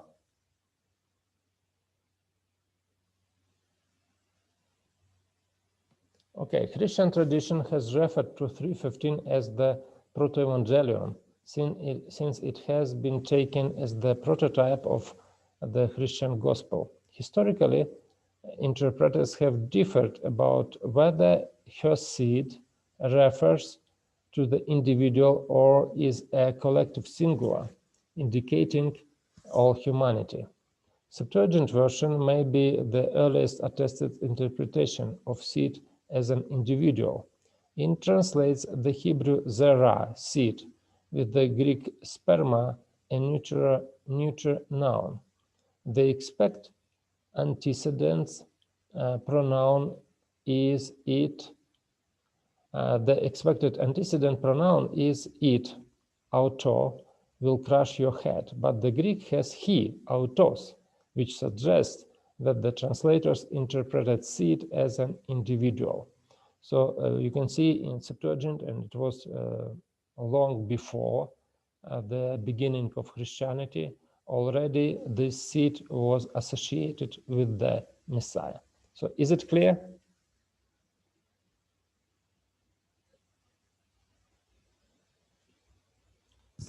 But of course, if you speak about the Targums and some other Jewish writings, yes. Is Genesis a prophetic book?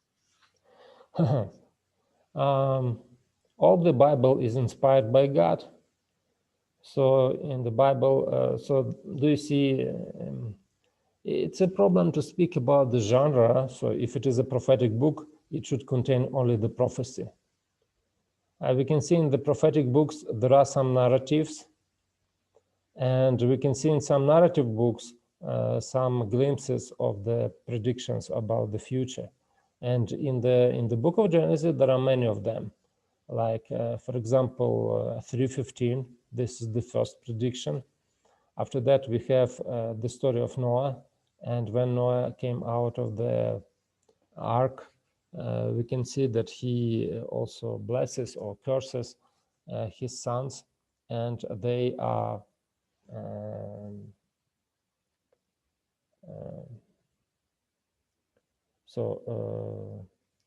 so this is what I want to say, that this is a continuous story that we can find in the book of Genesis.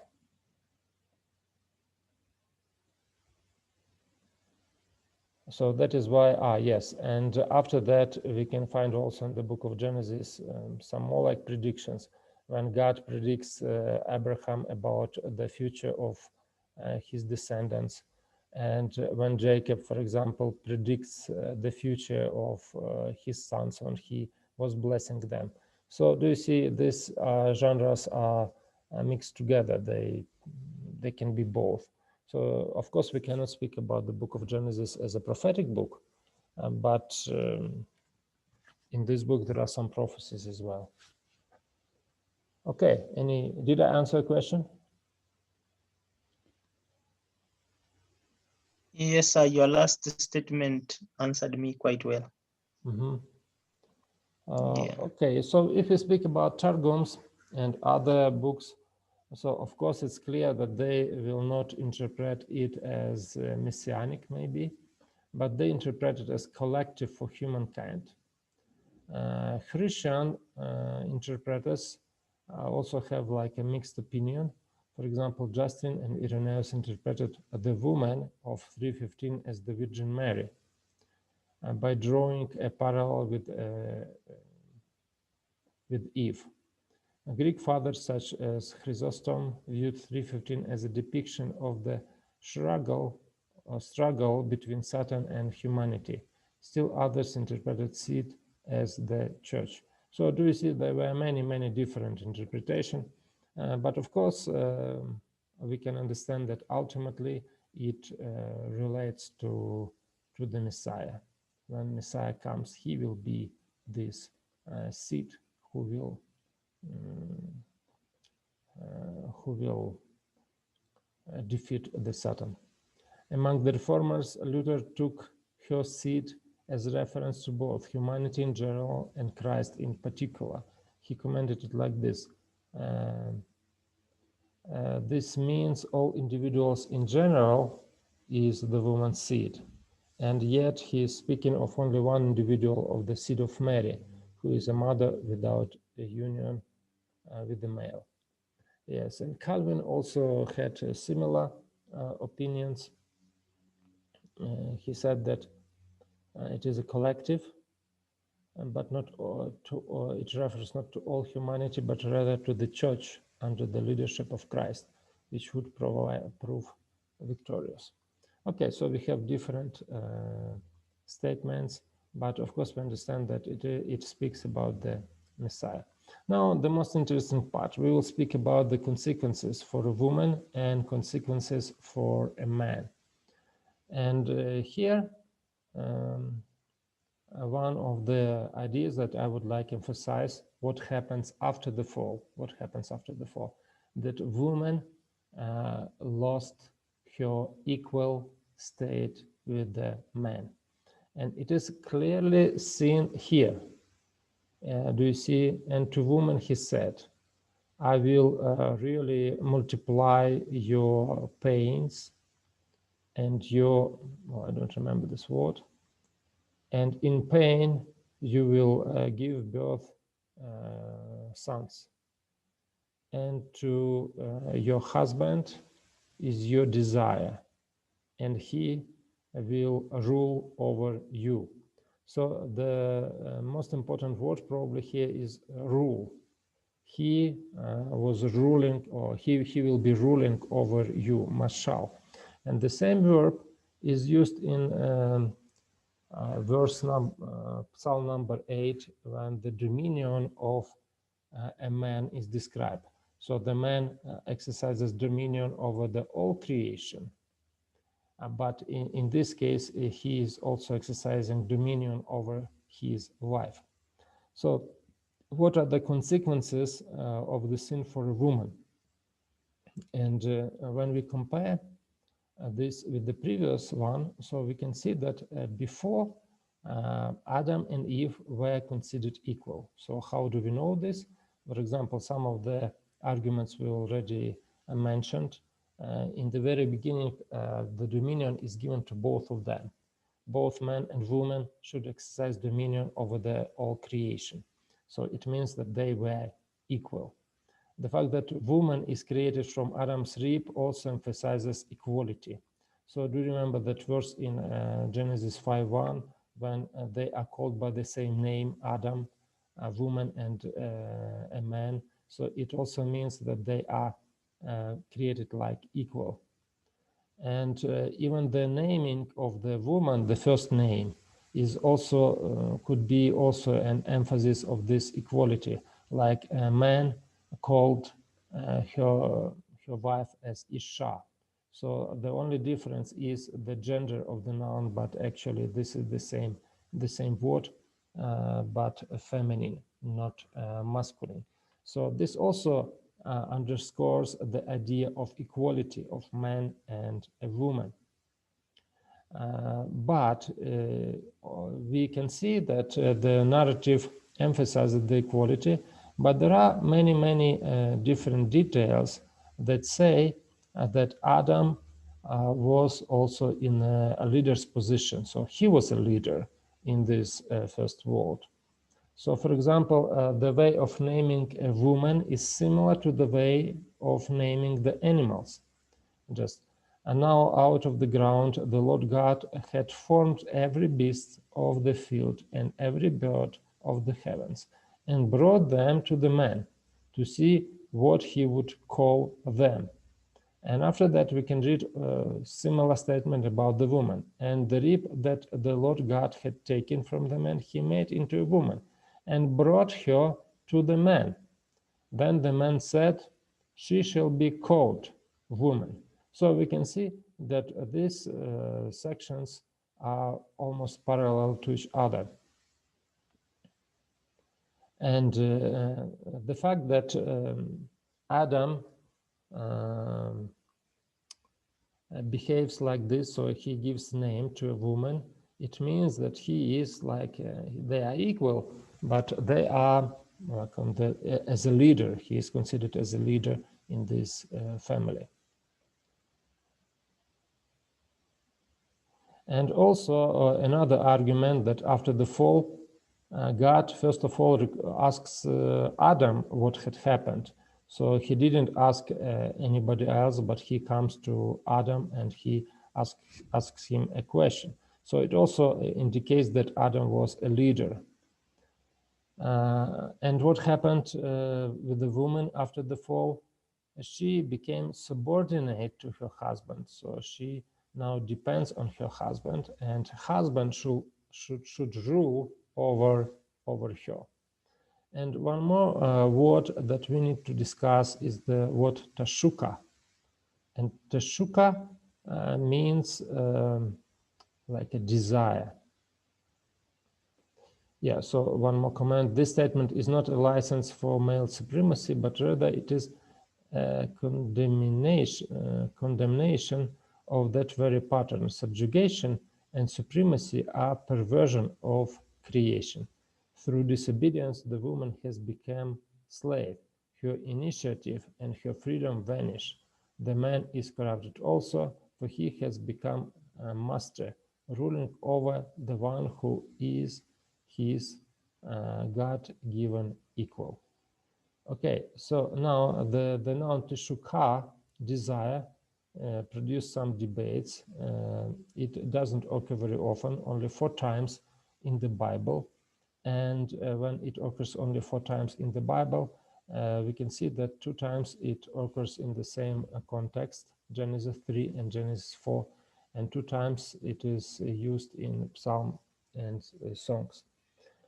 2 authors, John Walton and Victor Matthews, they used Song of Songs 7:11, and they argue that this desire is a kind of instinct, and they didn't specify what it could be, but they just assumed that maybe it could be just instinct desire for children and motherhood, and this will subordinate her to her husband.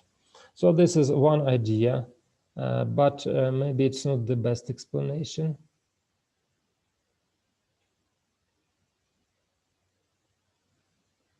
Okay. This is not the best explanation.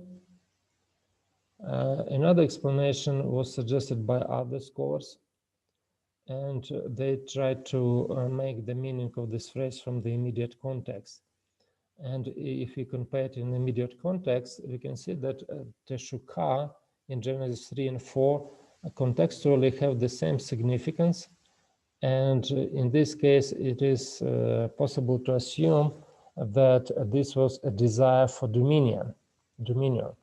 As the woman usurped leadership in rebellion, the consequences of sin will subsequently exacerbate the contest of control. The divine verdict sustained male leadership.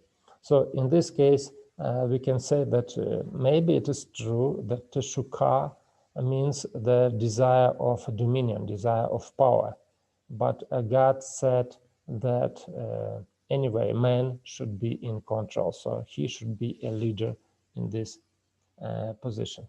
So what we can say about the leadership between man and woman. So it is clear that in the beginning, man and woman were created equal, but man was a leader, but he was not supposed to exercise the dominion or rule over his wife. But what happened after the fall? After the fall, the situation changed, and now man is supposed to marshal. So he is supposed to exercise a dominion over a woman in the same manner as it is described, for example, in Psalm number 8, man exercises dominion over the animals. Yes, but of course, as we also mentioned, it is like a perversion of the first original state of affairs, because originally nobody was supposed to have a dominion. So man was not supposed to have a dominion over the woman. And now what is important for us is to look at the New Testament idea of this. And it is clear that when Jesus comes, he tries to restore humanity in the status or in the state that they had in the Garden of Eden. And maybe that is why Apostle Paul says that at that moment, at his time, yes, after Jesus Christ, there is no difference between male and female, because God, and we can see when he made a covenant, he repeats some of the promises that were given in the Old Testament. Like, for example, in the New Testament covenant, we are also called royal priesthood. So God wants to restore us in the rights that we had in the Garden of Eden before the fall. And also a woman should be treated as before the fall. Okay, so any questions about that? But of course, this text doesn't tell us anything about the priesthood of the woman. So, Prof, how do we say these consequences to the woman or to the man cannot be defined as a curse? Okay, it's a little bit later. Because for me, a curse is a statement to inflict some harm or punishment on someone. So I'm saying that is what God is doing there. He's inflicting some punishment on the man and the woman. We speak about this just a little bit later, just 5 minutes later, we'll speak about this. We'll finish man, and after that, we'll speak about the state, about that. So, but what I would like to tell you, actually, the idea about the priesthood of Adam or priesthood of Eve in the Garden of Eden, is not related to the topic of ordination. Okay. So why do I speak like this?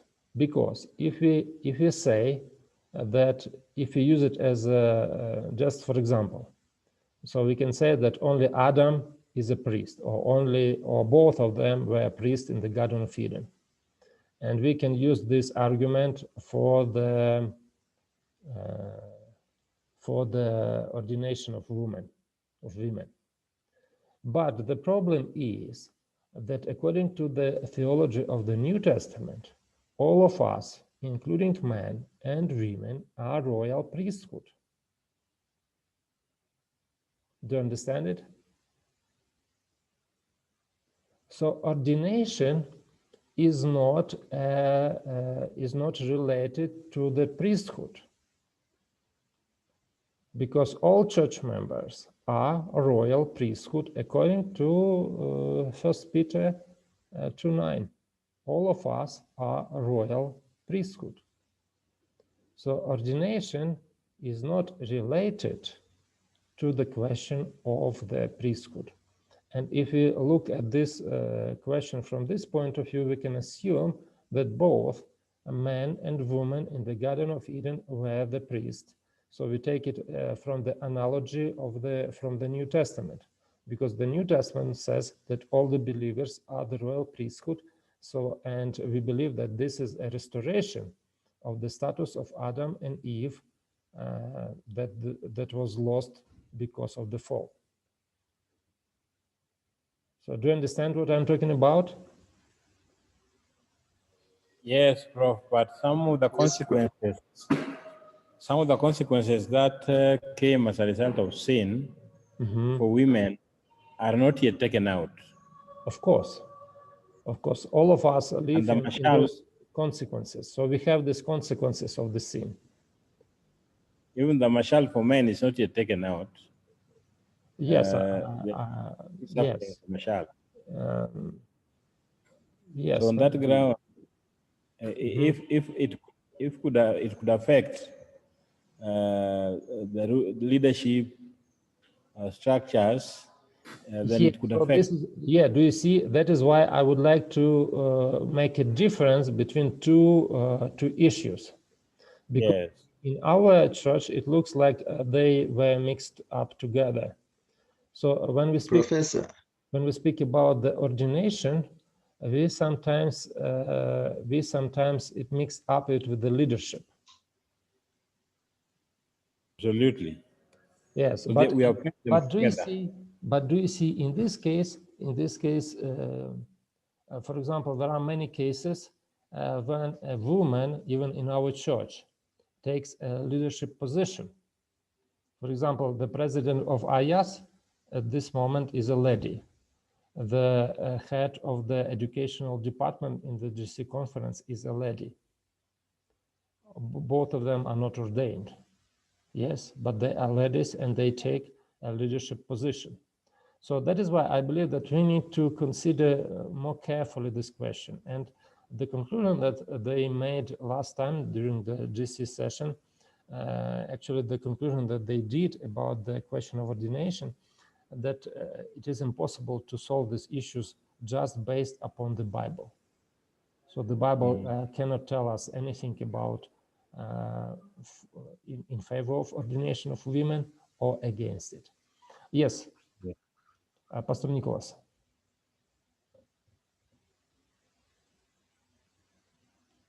I was picking interest in your submission, Professor, because when you look at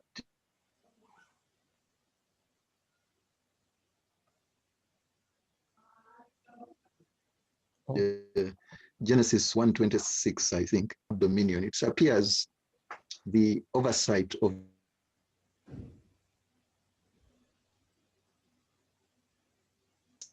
it is given to them, established within that same kind of responsibility. So I think what you have shared is very helpful if we are able to decode, to divorce ordination from the general priesthood.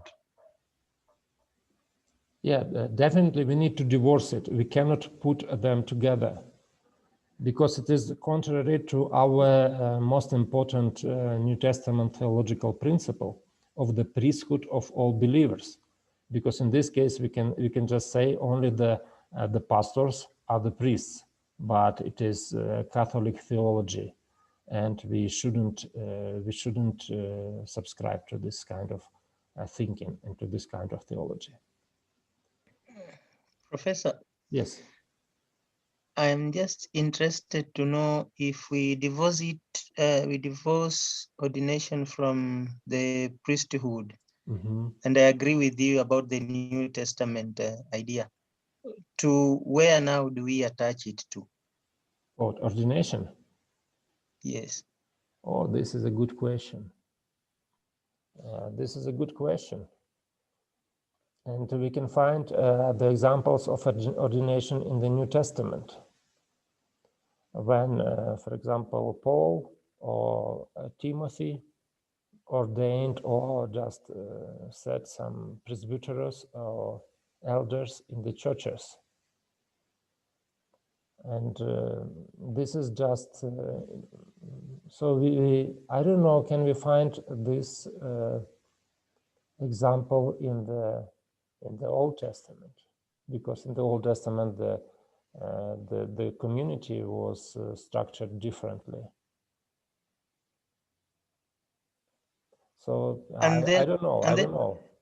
Yeah, and then Professor, that follows, and I think just to brainstorm together, are pastors equivalent to priests? Because maybe that could be the genesis of this challenge. So do you want to say that pastors are equivalent to the priests? Not because of course. It seems, yeah, I think that's where the challenge has been, so that ordination is not divorced from the priest thing, because most people argue, oh, there were no women who are priests and such like. So I think there is also need to understand the pastor as opposed to the priesthood. Then that will help us maybe. But I agree with the idea that we need to divorce. Yes, we need to divorce it, because ordination is not a priesthood. And I think what I don't like the expression lay church members. Because if we say lay church members, we assume that there are somebody who is not a lay church members. And so we do not say it explicitly, but we assume existing of a priesthood caste in the church. But of course it's wrong. And now, for example, General Conference now says about this TMI, total membership involvement. And I believe that this initiative is directed against this idea about somebody is a lay person or lay member and somebody is not a lay member. So we should divorce it. And I think that we need to teach people about that. We need to teach people about the royal priesthood, that all of us are priesthood. And if you speak about the pastor is just like first among the equal. So yeah, probably we can make a comparison with the Adam and Eve in the Garden of Eden, when Adam was a leader and Eve was the second one. She was a helper, but evidently they were equal. Yes, and I just want to tell you that this question about the ordination is very, very difficult question, and I think that this debate is not over. And who knows, maybe like in 5 years or in 6 years, in 7 or 10 years, this issue will be raised again, and we don't know what decision will be done. Okay, so I need to answer the question of Pastor Nathan, and we have about 7 minutes. So let me do this, and we'll finish for today. So just very quickly about the consequences for a man. So when we read it, we can see that one word occurs most often, and this is the verb to eat, achal.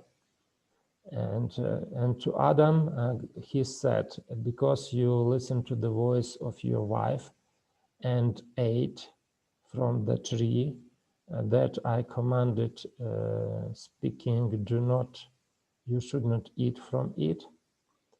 Cursed is Adamah for your transgression, and in pain, yes, you will eat everything all days of your life.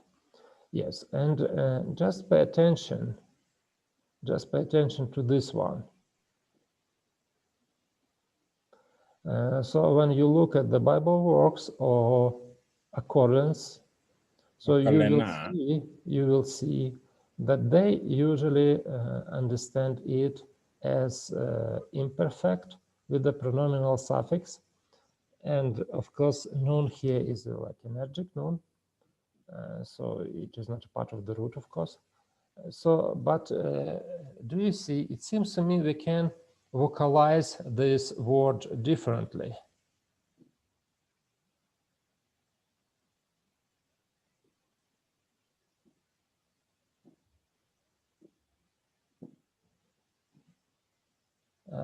Do you have any? Is it not Tokala? Pardon? Is it not Tokalena? Yeah, Tokalena. So how differently can we vocalize it? Tokalna. Okay. If we remove Dagish forte here, Yes. and if we put here Shiva, so we will have something like Tochalna, and it will be the form of no, it's impossible. Sorry, it's impossible. It would be a form of second plural feminine, but of course second plural feminine doesn't work here. Yeah.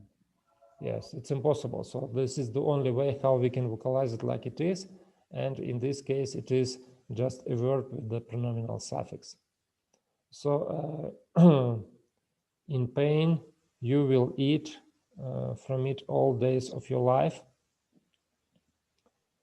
and this thistles and all this kind of bad plants it will produce for you, and you will eat the grass of the field.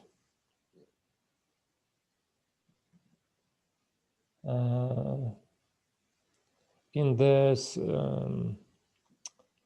sweat of your forehead or of your head, you will eat the bread until you will come back to the earth, because from it you was taken, because you are dust, and to the dust you will come back. And it's clear that this tochal occurs 5 times in the same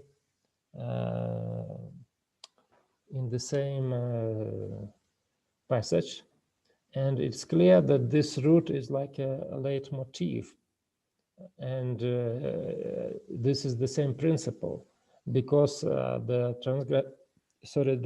transgression was related to the eating.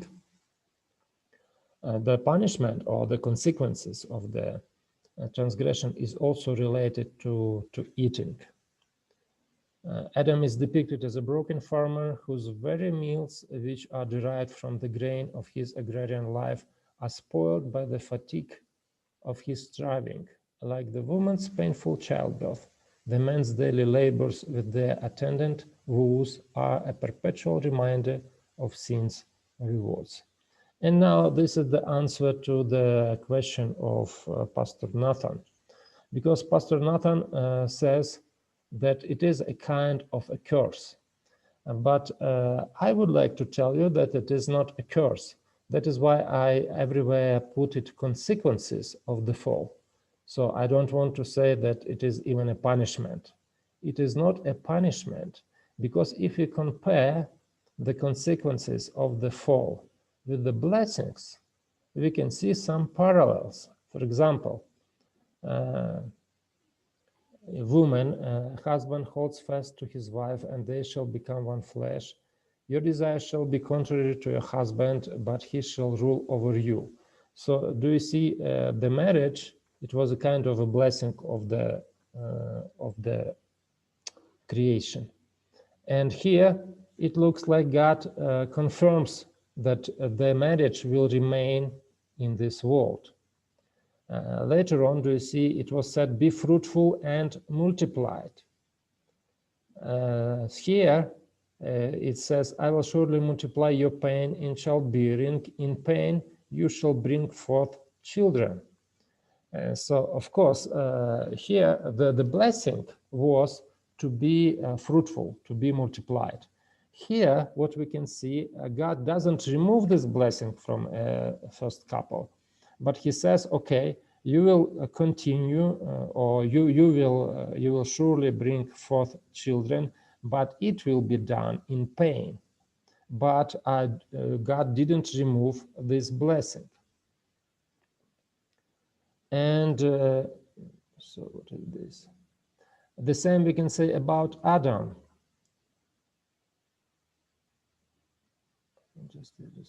The same we can say about Adam. So of course the earth was very good, now it is cursed. And before he could freely eat from the trees, but now he will eat with the pain. He will eat from the land.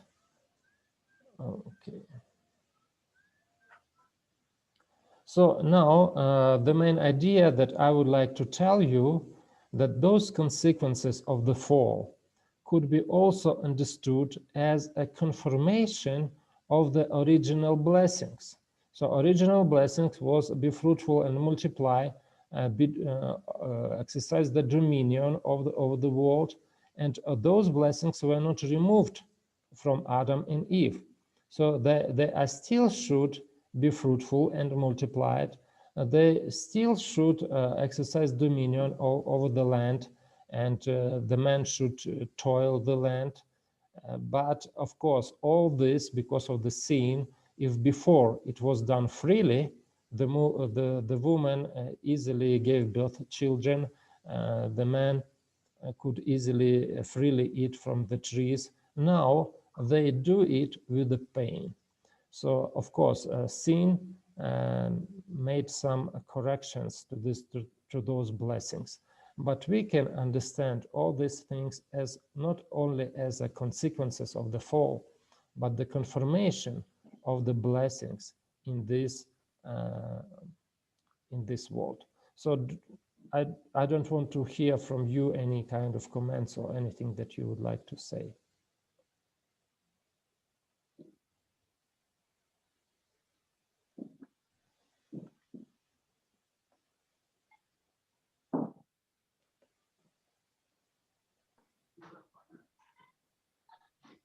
Prof, you're right. Pastor Nathan, do you agree with it or not?